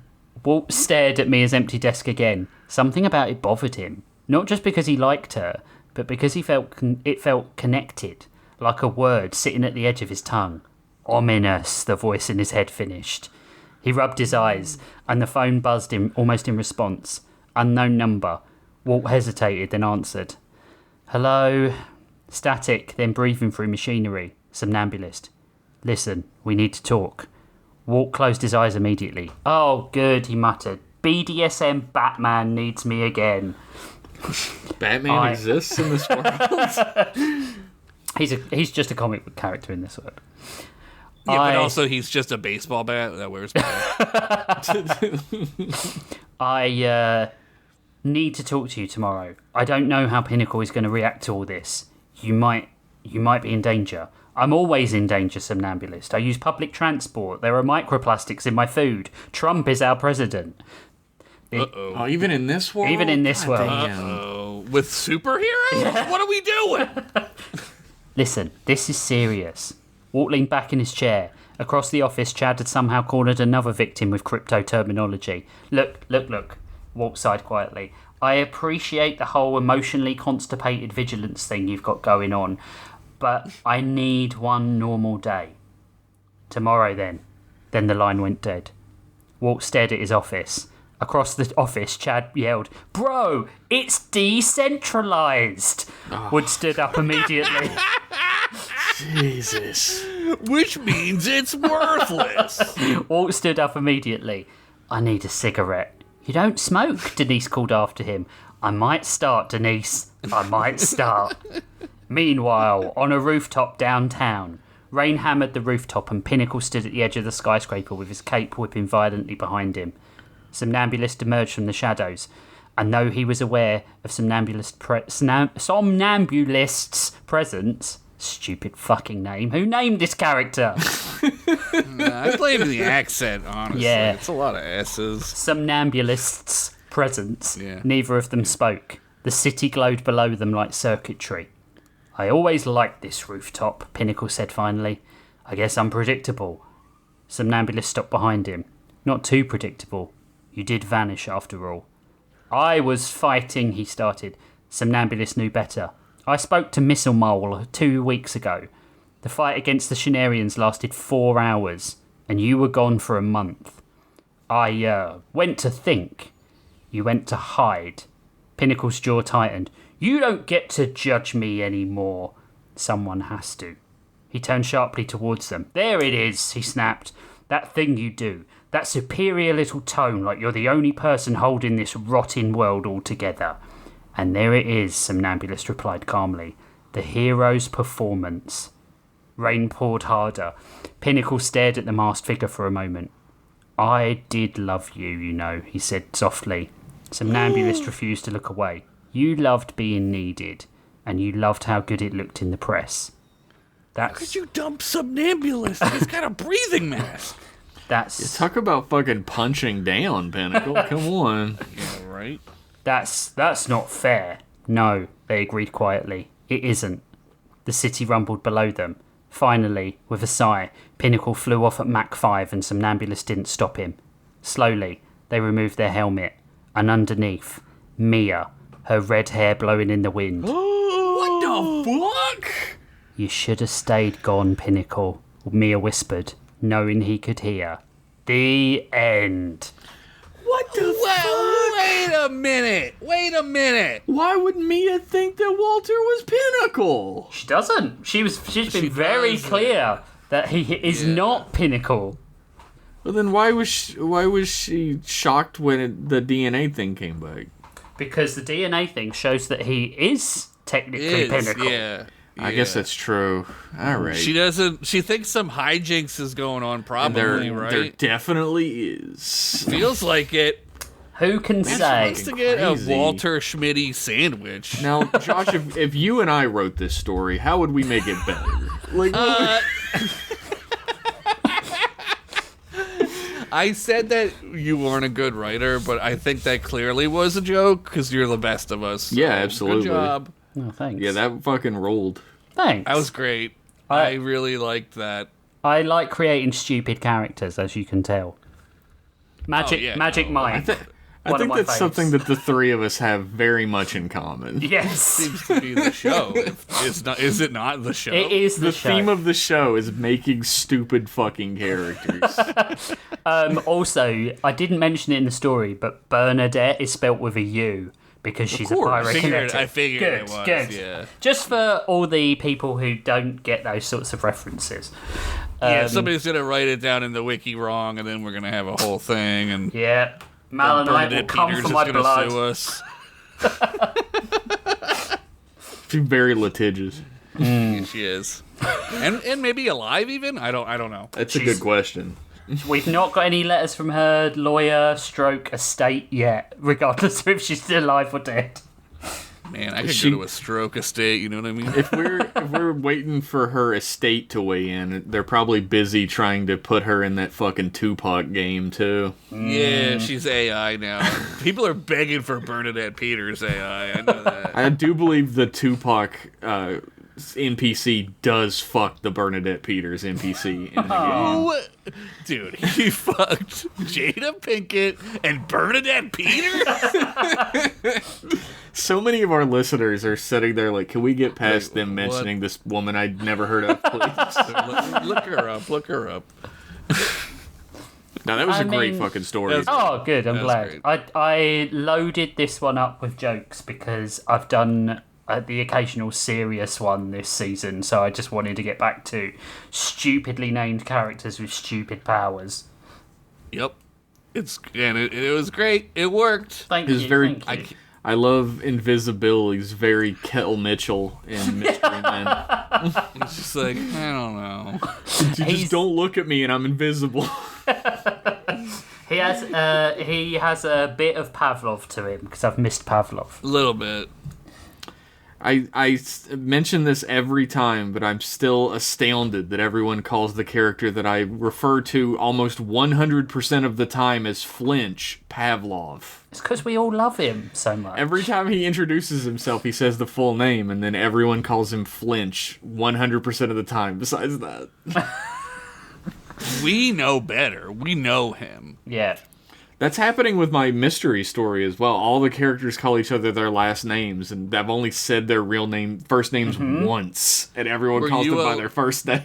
Yep. Were you guys a last name get called people? I was always Henderson. But it's like the 1950s, and all men refer to each other as their last names.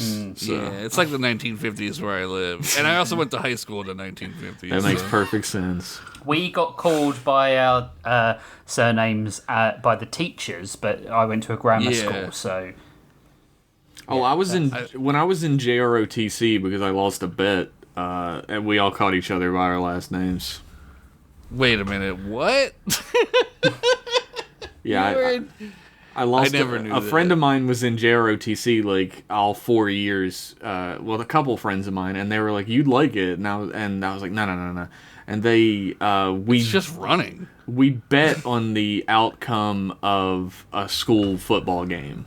That if our team won, I would join JROTC for a year, and if our team lost, which they always did, I would That's a shitty not, bet. and get $50. That's a terrible bet. Why did you take this bet? Yeah. Our team loses all the time. I bet on them to lose. Can And I? they won. Oh, they won. Yeah, they won. Can I ask a question? Sure. Never do. What's JROTC? It's basically like oh god, this is gonna sound fucking terrible for the U.S., isn't it? The it U.S. used to not military's branches sponsor a club in high schools where you basically learn the basics of being in the military.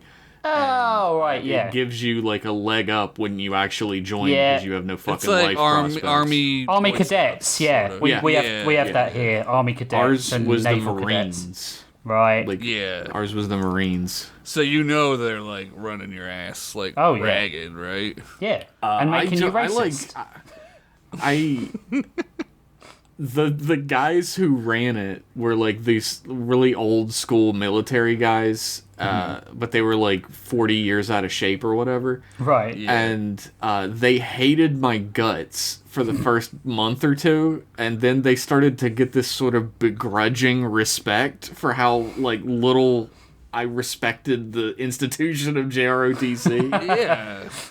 You're ahead of the game already. And 'cause, like, they eventually ended up really liking me. And when I was like, yeah, I'm done after this year, like I've fulfilled my contract, they were like, no, you should stay in. nah, man. It's That's how they more get you. fun when you're in. And I was like, no. More fun Next when thing you're you in. know, you're in Afghanistan. Yeah, dodging popping and bullets. capping Osama bin Laden. We got in! I got what is it called like when you advance a rank in the military? Promotion? Promoted. Promoted. Like I think it's a different word in the military, but like I got promoted all the way up to God, I don't even fucking remember. And then I got demoted back to private for like continually undermining the JROTC. Damn, dude, you're like John fucking Wick over here. Using your station from within the machine to pull it down. Jack Reacher. I wouldn't stop joking the whole time, and I couldn't take any of it seriously. But that's like every military guy ever. That's now every the dude rest of the dudes in there were so serious about it, except my friends who were in there and I. But even they didn't like joke around when they were made to like march and stuff. I would always do that thing where like when like I guess maybe it was in Stripes when you're like marching and then you skip once when no one's looking. Yeah. Yeah. I did that constantly, and it made the sergeant so fucking mad every single Yeah, time. you get put in like an army jail for that. Yeah, they can't do that to a high schooler. Do you know the best way to make sure your institution isn't mocked by regular joking? Don't make fucking kids do it. Yeah, that's a or good don't point. like have a hard on about Like it. Yeah. by the end, the sergeant and the sergeant major, the two guys who like ran it, like loved me, but there was this one weedy little dweeb who was so into the military, and he fucking hated my guts the entire time, and he would constantly tell on me, and the sergeant and sergeant major would be like, so. Yeah, no one likes a snitch in the army. No one likes you're gonna get fragged, kid. Yeah, because what about when you're waterboarding someone illegally? You don't want to snitch Yeah, telling don't people fucking about that. tattle on the. Yeah, we're gonna waterboard that kid. Look, that's why we own the media now. You can't tattle on us anymore. Yeah, No? Oh, deep I'm all sigh. about waterboarding. It's funny that they do a ceremony when they give you a rank up, and they don't when they rank you down, as it turns out. They should give you a ceremony, but all the tunes and stuff they do on the bugle and stuff should be played backwards. Yeah, They did have me stand in front of the class and like take the like thing off my jacket. Yeah, it's supposed to be shameful. wow. And I was like smiling the entire time, and they didn't like that either. Pennington. They really should have made a fucking TV movie out of this. What not to do when you're in the JROTC. I just picture Jeff being like, well, golly, God, I'd said Shazam all the time. Shazam! Shazam! All right. Right, on that note, we're hearing about Jeff's shame in his demotion. Then my illustrious military career. dashed before it even began. We're going to take a break and look at this picture of Jet from Gladiators. Hell Bye. yeah. Okay.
Hello, Story Squires. I hope you enjoyed that lovely, lovely piece of music by Henderson. We love you, Greg. I love you, Greg.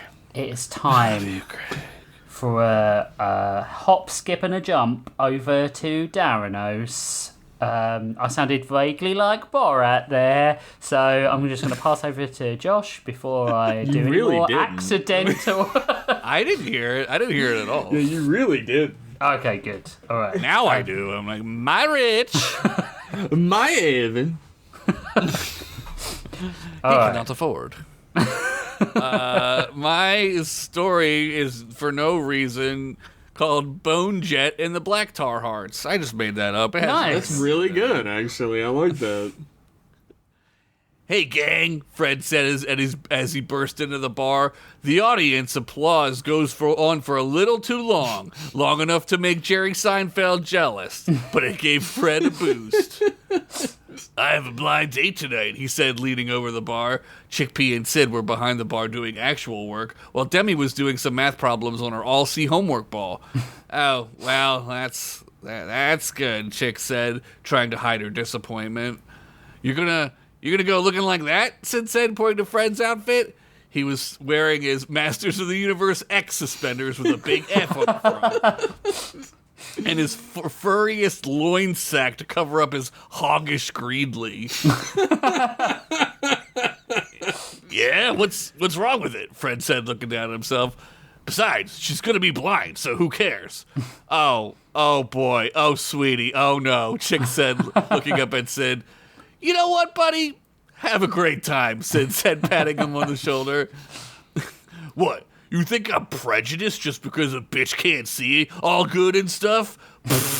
Fred the Skull Peeler is progressive as fuck, boy, he said, flexing for nobody. Progressive as fuck boy or progressive as a fuck boy? Yes. Oh, okay. Correct. Yup. This I kind of wish I was going to go see, Sid said to Chick. She rolled her eyes and continued to work into the night. Now, when the blinding spell wears off, a small dwarf who was emceeing this marathon blind dating event said, you'll get to see if you found the love of your life. The monsters and various beings in the crowd at this hotel lobby event oohed and laughed to themselves, each one hoping to find true love, and each one willing to degrade themselves thoroughly in hopes of the mere cunt-hair chance to score and or be happy for once. Oh, man. Oh, Jesus. And 3, 2, 1, the MC said, and with a flourish of his wand, the blinding spell on all the participants was lifted. Fred rubbed his eyes, hoping to see the love of his life. They had such a good conversation, and he really thought maybe this time he could catch a break. As the floaters and fog faded from his vision, another vision replaced it. Oh my God, Freddie! Said the most shrill Fran Drescher-ass voice anyone in that shitty hotel had ever heard before. But not Fred, for he had heard this voice before. Tammy Tarwitch? He said, swallowing a large lump of disbelief and also maybe vomit. I knew I was you, she shrieked and leaned over the table to smooch Fred on the face about 800 times. His voice is devolving already. It did change that. Dude, there's no way I'm keeping that. I can't do it. The crowd awed as they looked on. How long's it been, Freddie? 25 years? Tammy said, holding on to his beard like a handlebars and squishing his face to the point of it turning red. Either that it was from the embarrassment. Tammy, wow, he said, looking down at her. She hadn't aged a day. She had, in fact, aged thousands of days. This witch looked like she lived 3 lifetimes, as a heavy smoker. If cats like Buff Cat had 9 lives, then this bitch must be 5 cats in a hag suit. Probably sneaking into movies like that to see all ultra-rated R movies, all see talkies. Her skin was covered in, tar. Her clothes looked like they were also made of tar. She smelled like tar and also looked like she brushed her teeth with tar. At least Fred hoped that's why her teeth were blacker than black, y'all. Black, y'all, and I'm black, y'all. Black, y'all. So, yeah, that's when I got big into crystals. I've been working on myself a ton in the meantime, Tammy said. Fred could sense the walls of his vision closing in. This was impossible. Tammy the Tar Witch, his ex, was now in front of him, and he was powerless to escape. Well, Tams, it was nice talking, but I really should get back to, the job that I need to go do. But we should catch up sometime, Fred said, already picking up his axe and making a way to the door. Oh, Freddie, why not now? We could get some coffee. Or we could go see an ultra R-rated talkie. She said with a seductive blink. A lizard ran through the front of her scalp down to the front of her dreadlocks. Fred hesitated. Sure, why not? Last call, you dingbats. You don't have to go home, but if you stay here, I'm going to use your flesh for magical experiments or whatever, Chick said, pounding a glass on the bar. It was 4 a.m. It was 4 a.m. now, and Fred still wasn't back from his blind date. Chick felt a twinge of jealousy hit her brain, but she pushed it down, focusing on kicking out the bums from the bar. Suddenly, the door burst open as Fred himself bolted into the bar. He moved with purpose across the floor and back into his room. "I don't want to talk about it," he said to nobody and slammed the door. Chuck looked over to Sid, who just nodded to himself and read an all-C comic. The next day, Chick, Fred, Sid, Ugla, and Buffcat, along with Demi, who was petting Buffcat on his head while he was sleeping, sat in the basement as Fred regaled them with his daring-do tale of dating and mating. "So, the end of the night, I wake up in a swamp, and I look over to see this tar witch, and I just screamed," Fred said, putting his hand in his face in his hands. "Then she screamed back, and then I ran." "Wow," Ugla said, shaking her head. Way to go, little bro." Chick was working on computer corn and booting him up for the day. She tried not to pay much attention, even though this story was hilarious because Fred made an idiot out of himself. "I don't know, man. I was mesmerized. She had some kind of mesmer spell or something," Fred reasoned. "Did she have a gun?" Came a familiar voice from down a drain pipe in the corner.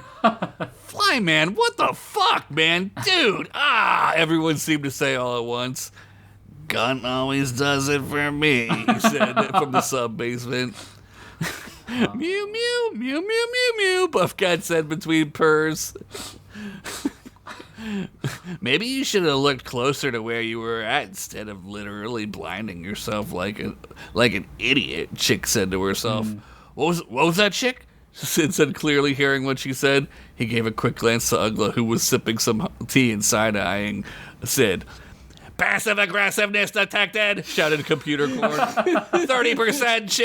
37% chance of romantic and or mating encounter confirmed, he shouted super loud. Shut the fuck up. Shut the fuck up, Chick said, pressing as many buttons as she could. Fred sighed. "I'm just gonna do some driving around tonight, clear my head, maybe pick up a few bone Ubers just to take my mind off of things.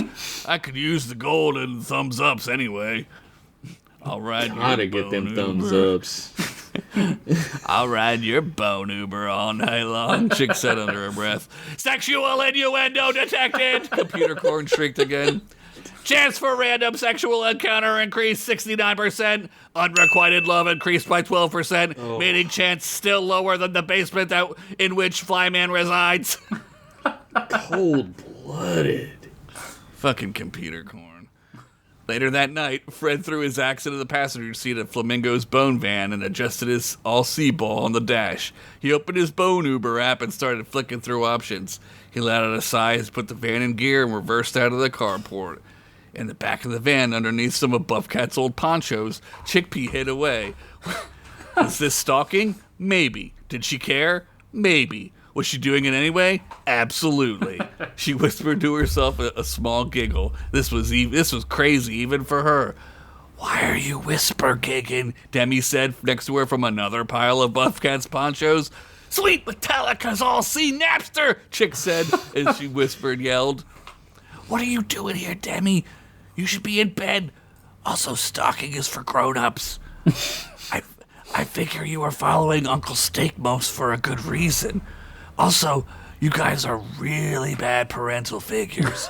Nobody even checked to see if I was in bed at all." She's right. She's so right. She is right. Back at Flamingo headquarters, Flyman gently carried a glass of warm milk and homemade cookies into Demi's room.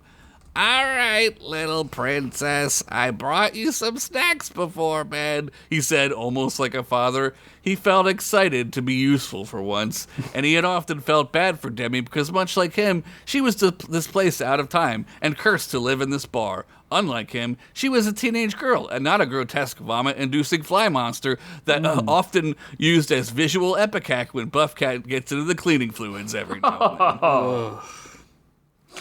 As Flyman reached her... It works. Works every time. As Flyman reached her bed, he saw it empty. Out of sadness, a single tear fell from his giant-ass eye into the milk, instantly curdling it. As it ate through the glass and melted onto the floor below, Flyman turned around slowly. "Why do I even try? Nothing matters anyway," he said as he went back to his dungeon. "Where is he going?" Demi whispered. "Rideshare service," Chick replied. Just then the van pulled over. The giant sliding door slid open with a ka-chunk, and in stepped two women. "Where we headed tonight, ladies?" Fred said, not even turning around. "Oh, Freddie, I think you know where we're ultimately headed to." Tammy's voice pierced. Every time this voice is done, the vowels become more elongated and blurred. There's the very bones of the outer structure of the bone van. Beside her was a wafy, pale-skinned being who looked like she had consisted mostly on toast crumbs and cigarettes. Oh, Tammy! Oh, boy, Fred said, trying to remain calm. "I ordered you for a date, salad," Tammy said, scooching her way up to the front seat and giving Fred a smooch on the cheek. That's not really what we do here at Bone Uber," but he was cut off. "You know my best friend in the whole wide world, don't you? Fredo, meet Doris Bloodsuck." What? She said, and she pointed at the back seat. "Hi," said a frail being with just enough volume to be heard. "Who the fuck is this bitch now?" Chick said to Demi, ready to pop out from the ponchos. Take us to club and Element," Tammy said. "It's the hottest singles bar in Graw right now. If you're lucky, I'll let you dance with me," she said, as she began to twerk in the front seat and lean against the back of the chair. "Go, girl," Doris said as she lit a Parliament with her bare finger. "This chick is cool as fuck," Demi said. As they pulled up, the club was bumping. A long line of monsters and humans and other horny creatures all waited somewhat patiently so they could go hump on each other inside of this random building. Tammy dragged Fred by the X suspenders as Doris followed slowly behind, floating up the stairs. "Great. How are we gonna, get in there?" Chick said to Demi as they exited the van. "Leave it to me, Auntie P," Demi said with a smile. She confidently strolled up to the bouncer and her most confident tone said, "Arr, how you be doing tonight, fellow bouncers?" That's a good plan. Having to break any peg legs this eve. Remember when she did this with the dwarves? Yeah. This is like her go-to. She can only do one voice, like me, Grissom It's Graves. pirates. Yeah. Chickpea sighed and put her hands in her face. Inside the club, horny monsters were just going buck nasty wild on the dance floor. Techno blasted so loud that most couldn't even hear how each other's skin tasted as they licked each other down, presumably on giggle dirt, or E, aka escalator. Named so because it takes you up high, but also it can be really deadly if you're wearing bell bottoms or a cape or something. They can hardly hear how each other tastes. That's really high. Fred looked around and grimaced. Tammy was already twerking on the dance floor while Doris was already in the bathroom doing God knows what. Hopefully eating a blood sandwich. Damn, that bitch needs to eat. Debbie and Chick sauntered in as the bouncer shouted back at them, "Have fun, Captain Demi, leader of the Bouncers Guild and pirate of the 9 Seas." "I can't believe that worked," Chick said as she looked for Fred. She caught him on the dance floor and quickly dragged Demi over to a booth where they slunk down to be seen. "Why are we hiding? You're like 5 inches tall," Demi said with a smile. "You're like 5 years old, little missy. You shouldn't even be here. This is a 21 and over ass situation. If they find out you're here," Chick trailed off, "they would never arrest Captain Demi of the Bouncers Guild and Pirate of the 12 Seas," she said, flexing. "Wait, isn't that," Chick squinted, "Duncan," she said, and Fred said, noticing him at the same exact time, Fred made his way over trying to be stealthy, but he was like 7 foot tall, 400-pound monster of a man with a big-ass stick. Not bigger than mine. No, sir. I write what I know, and this stick isn't bigger than mine. No one's is. Anyway. The biggest dick on earth. Duncan sat at a private section of the bar. Fred looked him over to see how this man could have survived the blast he saw Duncan himself explode into. He seemed fine now, maybe except for a few more gold patches of flesh missing, but all in all, no worse than he was when Chick and him saw him at the Newark airport. Chick descended from the opposite direction. Her and Demi blended in a bit more, as they were short and could duck under orc legs and tables and shit. She looked at Duncan from below and could see his chest was covered by his trench coat. How did he survive? Let's roll, Duncan said to a lackey as he spun his gun around all Western-style cool and sheathed it in his holster. Chick and Demi quickly followed, as did Fred, who was now basically forgoing any attempt at subterfuge. What the fuck? Watch it, asshole, Chick said as Demi and her slammed into a meaty, hairless leg. You watch it, you fucking stupid little chickpea, Fred said, looking down. What the fuck are you doing here? And Demi, he said, shocked and also annoyed. Freddie, are you going to introduce me to your little friends here? Tabby said, as she sauntered up to Fred, spilling a martini all over the place in one hand, gracefully as a $3 hooker. Come on, let's go, Fred said as he and Chick and Demi bolted off the dance floor. Tammy and Doris followed close by. Freddie, what up? J-Lo,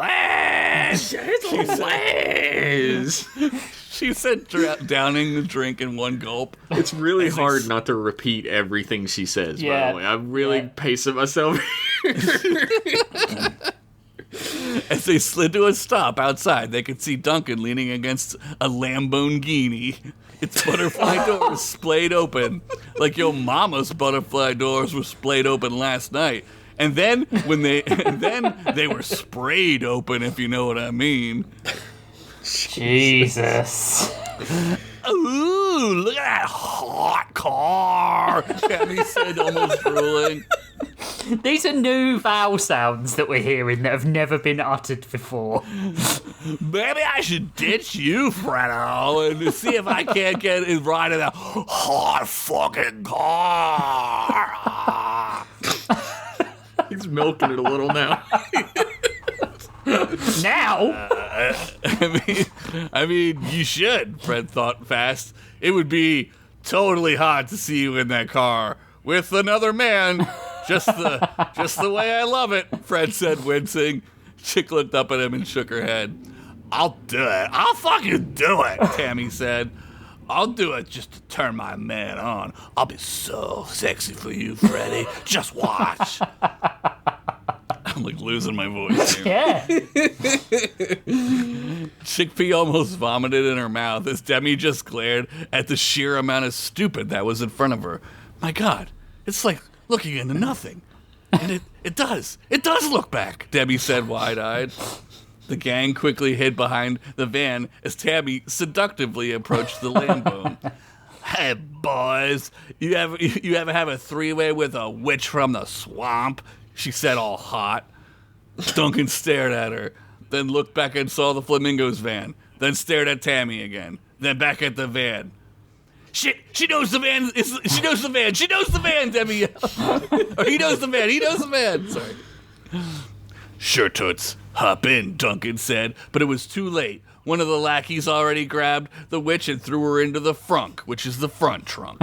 She screamed for help as Duncan and his lackeys slammed the butterfly doors and sped off. Fred popped the van into gear and peeled out of the parking lot with the sliding door still open. In the back, Demi helped Doris buckle up because she was wasted. There you go, sweetie. Now you won't fall out and bruise that perfectly translucent skin of yours, she said with a smile. But just as she clicked the safety harness into place, Fred hit a bump which caused the 85-pound wind-soaking wet goth vampire to fly out of the sliding door. No, goth mommy! Demi yelled. As she held out a hand, she grabbed the frame of the door and looked back just in time to see Doris pop into bat form and fly away drunkenly. Later, she would be pulled over for BWI, batting while intoxicated, and have to spend 80 hours of doing community service. At least it was supposed to be 80 hours, but after her parole officers kept showing up dead from exsanguination, they reduced it to time served. Stay on him, Fred! Chick yelled to Fred. I'm trying! This thing is a piece of shit compared to a lamb bone, Fred yelled back. Should be easier to catch up with him with that enormous skank in the frunk, Chick yelled. Yeah, wonder how she even fit in there. Those things hold like a case of beer at best. Maybe she's like mostly tar and like gelatinously fits into random places, Chick pondered. I love this little sidebar that's happening. Chick ran up. A chill ran up Fred's spine and back down to his taint. Ooh, he just said and swallowed. Fred slammed the brakes hard and the van came to a sliding stop.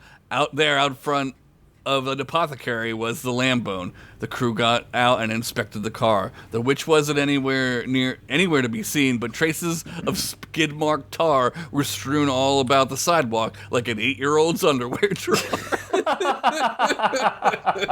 That's gross. It is pretty disgusting. Kind of true. Yeah, it is. Yeah. Fred unsheathed his axe, as did Demi her sword. Chick conjured her staff and crept quietly into what was a massive, almost warehouse-like store. Bottles of all shapes filled with fluids of all kinds rattled gently as they passed shelves that spanned up to the ceiling. Up ahead, murmuring could be heard faintly as the crew slowed their roll. Demi peeked at first, followed by Fred. What's that vat say? Fred whispered. You can't read that? Demi chided. No, it's like some kind of boner language, Fred said.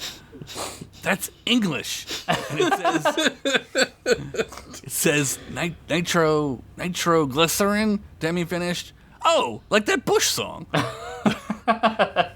Pasty ancient man. I'm glad that I got one laugh. Yeah, reference. A pasty ancient man stirred the vat slowly. His skin hung from his bones, and his eyes were blackened out by years of never seeing the sun.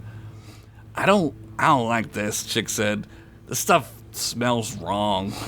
Oh, yeah, in cartoons, it always would blow up when the duck would be like, figures, or something. And then the rabbit would, Demi, ADHD, under control, now, Fred whispered. Help me! The Tarwin shouted. The crew looked up to see her dangling from the ceiling directly over the vat. This is bad, Demi said. Yes, I too am concerned for her well-being, Fred said robotically and sincerely. I am so sorry about the fucking lawnmowers. There's 6 of them going now. God Let's damn. Go. It's Tuesday, bitch. Are they in my lawn? Are they in my head? Are they real? No, Demi thought. Okay, hear me out. What if let's say there's a giant fortress that's thought to be impenetrable, right? But then like during a big battle, there's this grate and it's in front of the wall or something? Why would there be a grate in the front of the wall? That's stupid, Fred said. Just hypotheticals, Demi roared. And then there's like these orcs, right? And one orc is like, I'm gonna blow this grate up, you motherfuckers. And his orc pals are like, yeah, man, fucking blow that shit up. So this orc has his stuff, and then he runs at the grate, and it blows up, causing the wall to collapse. And then game over, man. That's like the dumbest hypothetical I've ever heard, Chick said flatly. Yeah, pretty piss poor execution on that one, Dems, Fred said, patting her on the head. But she is right about one thing. This stuff is dangerous. If it's the same stuff he made those explosive sausages out of. Dump her in, Duncan said as one of the lackeys lowered the rope down. Tammy screamed, and without thinking, Demi held out her sword and aimed it like a gun at the ropes. "Pew!" she said, as a Legend of Zelda-ass bolt shot from the sword. Hell yeah. And even made the sound and everything.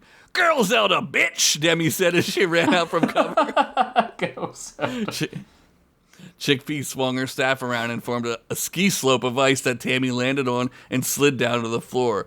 She face planted her, and her mini skirt flew up, but everyone was like, "Oh no," instead of "hell yeah," because let's just say her head wasn't the only part of her body that had dreadlocks and lizards. Ging hell. "Fred, what are you doing here?" shouted Duncan, almost laughing. "Haven't I helped you out enough for you to leave me the hell alone?" I mean, I don't know, Fred thought. We can play Tetris on Peppercorn now, which is cool, but like, what are you doing with this stuff?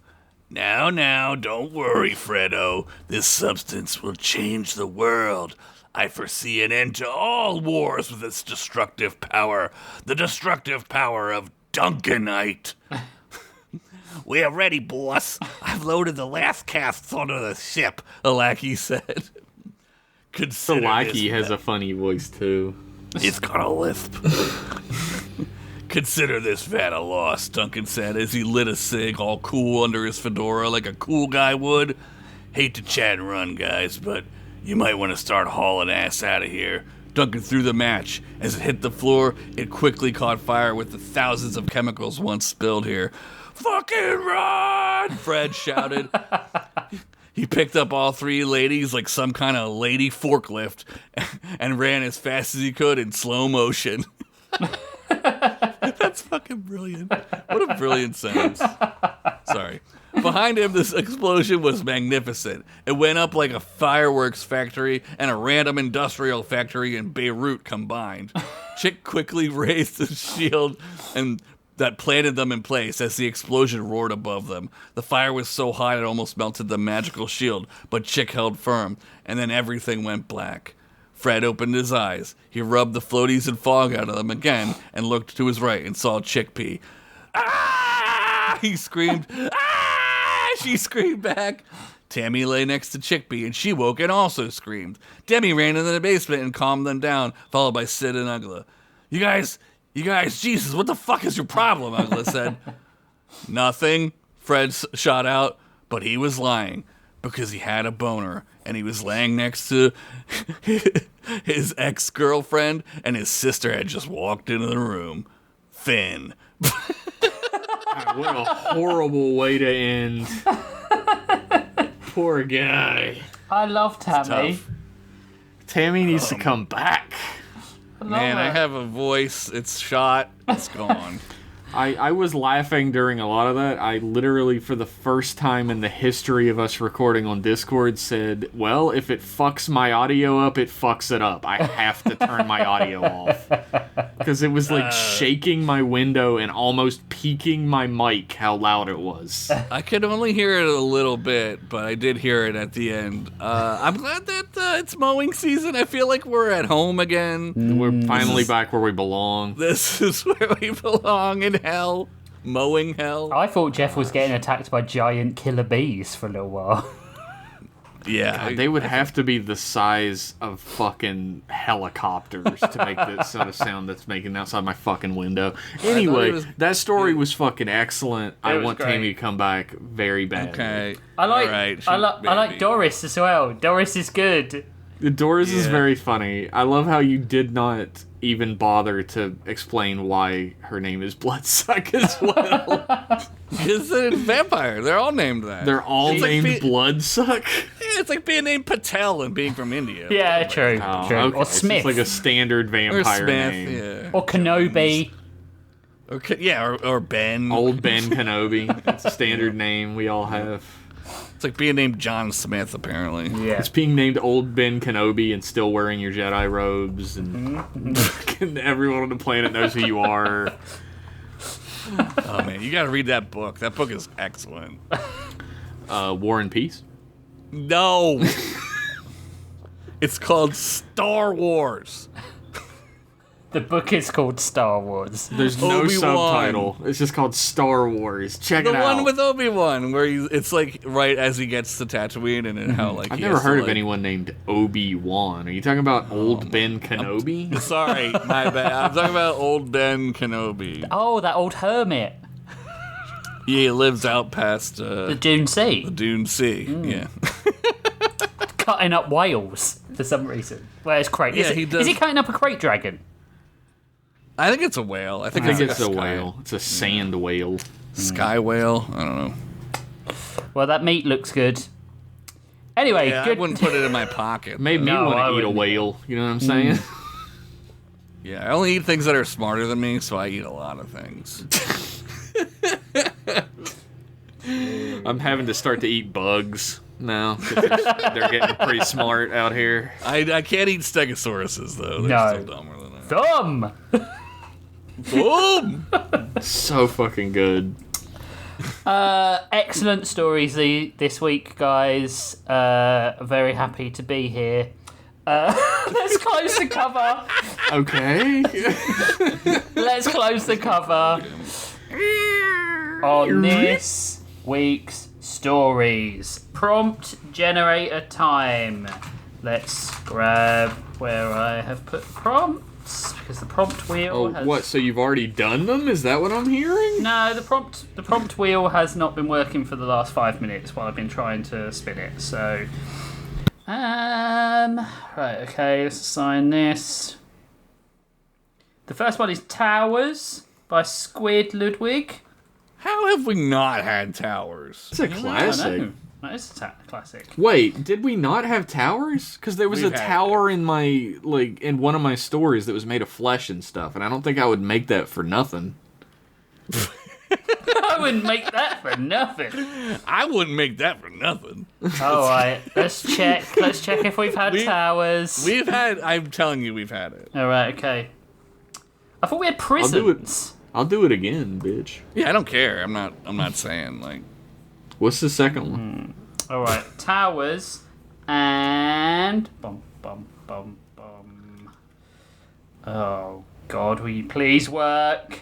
That's kind of a long prompt. This is really. Would you please work? Oh God, I don't know how to fit that in. Guides by David H. Guides, okay. Towers and guides. Excellent. I can make that work. I'll figure that out somehow. I'll be the first one who doesn't. I'll say it. Guides. You were the first one this week. Right? What do you mean? You were the first one to finish the story. You were the first one to work it out. No, I'm gonna be the last. I'm not gonna work it out. I'm just not gonna write a story. Oh, okay. You're just gonna show up to the show with no story. Yeah. I'm just be like, what are you gonna do? Fire me? Oh wait. I feel like I would be quite disappointed if I had to write a story and someone showed up without one. I wouldn't do that. I would make you do 50 push-ups. I could use it, you know. Maybe you should just start making me do it. I've done an extra story this season, so I can take a week off at any time I want. Oh, here we go. In your Why don't fucking we- face. It's not like we haven't heard this 7,000 times before. What? That I've done another Here we go. I did story. an extra story. Yeah, I'm writing a whole comic, bitch. It's called Hammerhead. You can find it at hammerhead.webcomic.ws. I did leave a gap there so that you could do that. I was like, is he going to do it, or am I going to have to say it for him? It's good. Okay, That's so Towers and whatever the other one was. Guides. Guys, That was like a minute and a half ago. I don't care. What the fuck is going on? Look, to peek behind the curtain, Ginkgo in you, dude. What are you doing? peek behind the curtain Go in your stinko. a little bit. I never write the prompts down. What I'll do is next Wednesday, I'll ask the guys what the prompts are, and they will tell me. And then I gotta remember, like, Yeah. that's something I want to do. I do that as well, so that I'm like, all right, what are we doing for the story, guys? Let's remember that we got an episode next week. Sure, that's why you do it. Yeah, it's not to Yeah. remind me. This I'm is doing us real a believable. I service. believe this managerial bullshit 100%. It's definitely for all of us. And for the good of all. Josh is like smart about it. Like Rich comes in and he's like, "What are the prompts?" And Josh is like, "Time to not pay attention." Just like I would do in an office setting. And I have to fucking get into my notes and be like, "Here you go, Rich. Here's the thing you fucking chose and told us to do." Dude, I fucking was like an expert at being like, huh? What's that? Oh, sorry, I was busy. Like, I was so good at pretending that I didn't need You to just listen look like to you're frustrated. Makes you look like Yeah, you're just busy working. Scowl your eye, like, The which is Costanza easy way. for me. Yeah. It's the Frank Costanza model of look Yeah. angry and walk George fast. Costanza. George Costanza. Frank's his dad, isn't it? Frank's his dad, yeah. Yeah, he invented it. He invented the stop short. No. Patreon.com if you want to support us. If you thought that those prompts were hard to get onto the air because the wheel wasn't working and you think maybe my prompts will grease the wheel a little bit more, then you need to head over to patreon.com/storylords where What the fuck is this man talking about? I don't know. I'm busy. What's going on? it's hard to outro when you just don't care anymore. So for $5 a month, you get an extra Afterlords, you get which is a 45 to 60 minute cast we record right after the show where we talk about any random shit we want to. You get the written stories, you can suggest episode prompts, you get Discord access, you get behind the scene content. For the $10 tier, you get an extra side cast a month, which could be another Afterlords, a redesign by committee, and in layman's terms, or a what's the other one? we just Cunt Rushmore. We just did it in layman's terms. We did. That coming out next week. I told these two guys way too much information about the history of the Kamen Rider franchise. I don't think you told us enough information, because from what I can tell, this shit is crazy complicated. Correct. I had to mute my mic because I was snort laughing when you two got into a fight about it. Oh yeah, definite real life fight, fisticuffs, and I was ready to laughing in the drive. background. Like, if you enjoy it when Josh and I purposefully antagonize Rich, you haven't lived until I purposefully antagonize Josh on a podcast. It is a thing that I've learned to love, because any acceptance is good acceptance. But that's going up today, the day we're recording. So by the time you listen to this, it'll absolutely be on Patreon. So that means I've got to think of an in layman's terms to do soon then. Wait, are you next or I think I am next. I don't mind if you want to go next. I was going to do the history of the Sith, because we were talking about it. Yeah, sure. Then you do that. Yeah. For $20, you get all the What type of above. fruit gives them their powers? Sith devil fruit, idiot. Duh. For the next tier, which is $20 tier a month, you get all of that, plus the quarterly hangout, which I think we're about due to do. So every 3 months we do a hangout. Doo-doo. Did I? Oh, we're going to get drunk again? Hell yeah! And we could do a workshop, a Q&A, a game hangout, anything goes, really, basically. Drunk again. And you get your name read out at the end of the show too. And then there are two other tiers where you get stuff. So you can have a look at that at patreon.com/storylords, because I'm getting bored. Storylords is also on YouTube. You should care about our show, even though we don't. We definitely care about it. We write stories every 2 weeks. We care, believe me. We care way more than we should. We're out here like Dean Koontzing it up, fucking just shitting out stories every 2 weeks. Man, I love Dean Koontzing it up. Fuck, dude. Yeah, so Storylords is also on YouTube. So if you're doing a rewatch, please go on to there and view the episodes there, because then you can comment, you can like, subscribe, do all that stuff, recommend us to your friends. Storylords.page. Put on YouTube by the lore master John Anderson. And Chris thanks, Balso. John. Thanks, Chris. Thanks, John. And wait, who's the other brother? Tom? No. Reese's always forgets. We just call them the Anderson brothers. Yeah, but what's the other one's real last name? I think it's... I don't remember. I don't remember. Is that either. Tom? It's not Tom. I don't think it's Tom. James? Is it Timmy? Is it not James? Is it not John and John? No. No. It's John Anderson. So we have two comments. Jake. It's Jake. Jake. Jake. Sorry, Jake. Mistake. Sorry, Jake. God, we fucking suck. Anyway, we are terrible. We have two comments on the last YouTube episode of Story Lords.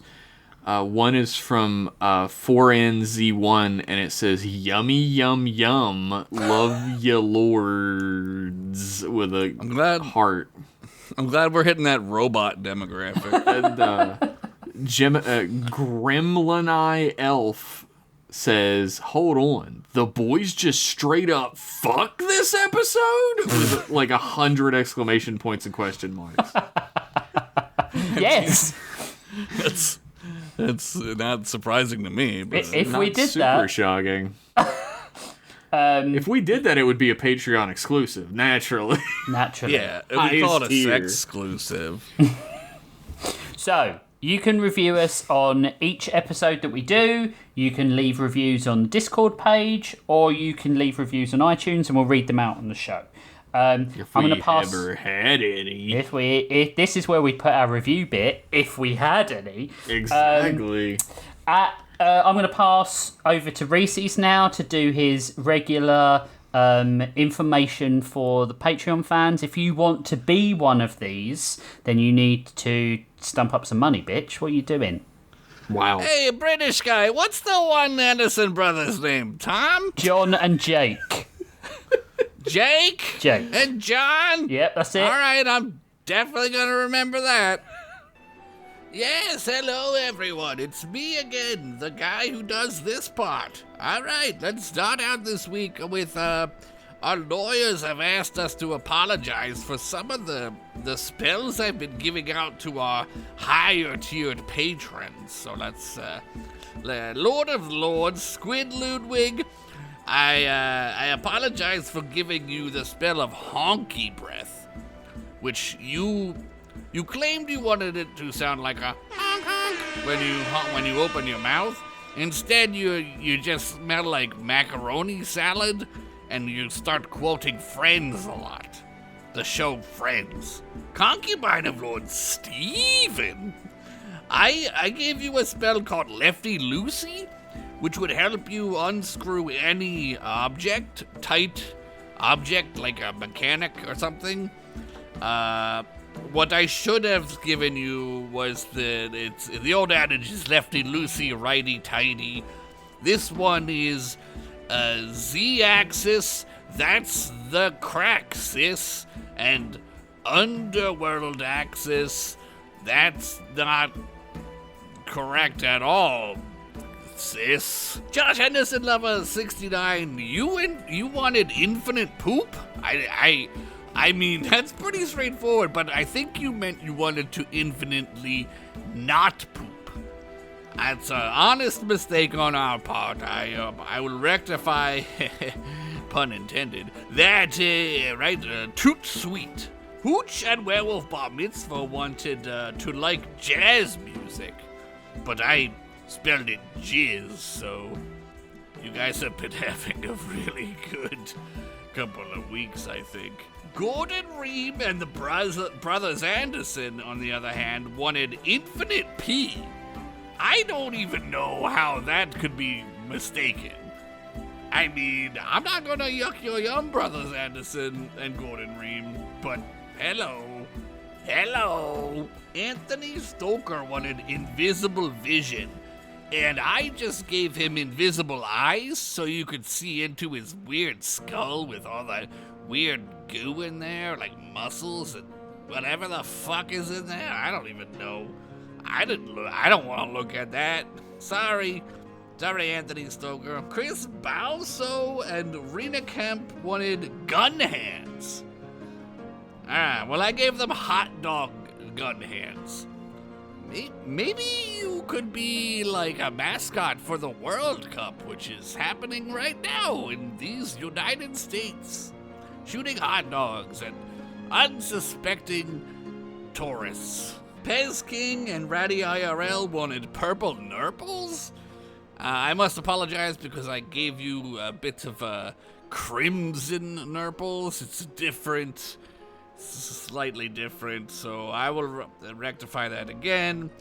And Malanite, you wanted butt steaks. Again, don't know what that is, so you send me a personal email and I would try to fix that if you want. I mean, I don't know. All right, back to the stupid part of the show where I'm not talking. Oh man! Thank you, Reese's.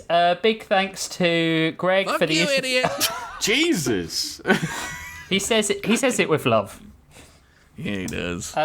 Big thanks to Greg for the use of his music. You can find information about Greg in my wallet next to the picture of him that's got his phone number next to it. But if you can't get access to my wallet, then you need to head over to vidison.card.co and it's got all his information there. Please support him. Go and listen to his music on Spotify. Go and buy albums on Bandcamp or wherever you get them. Just support the man because he's just mwah! I thought you guys used like coin sacks for wallets over there, like King's coin. I take a tally stick with me. I take a tally stick with me wherever I go. You tally stick? Oh my god. And that's it. Next week, those two prompts that we said earlier, towers and guides. I got it. Princesses and disasters. You did not get it. It's actually Princesses and Disasters. So don't do that to me. It will happen again. I'll do it. The week after that will be our mandated break. Our unions have been in touch and they've said, boys, you're working too darn hard. So we got a unionised break. Thank God I don't have to read any more damn names after that. That's fucking annoying. Sorry, Reese's. Yeah, you should be. fuck Reese's. How you feel about that shit? So At least someone around here has balls. Tongue me. So we're gonna need some All right. So we're gonna need some ideas on what you want us to do in that break, because otherwise it will just be us, doing whatever the fuck we want, basically. Yeah. So yeah, thank you for your support as always. Patreon.com/storylords if you want to support us more. And we love you. I got something I want to amount. say here at the end of the episode. Oh, okay. Just Misfits lyrics you were reciting? I got something to say. No, it's a very important part of the year for M-Class Podcast specifically. Every year for the past 6 years, we've done something called the Trek Boy Pride Pledge Drive that I think people, Storylords fans, will also be into. Woo! I imagine this will still be during the time for that to matter. Yes. God, I hope. It will be.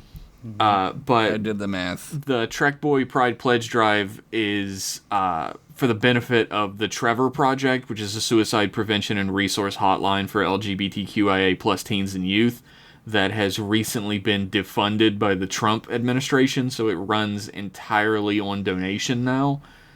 So the drive has never been more important than it is right now.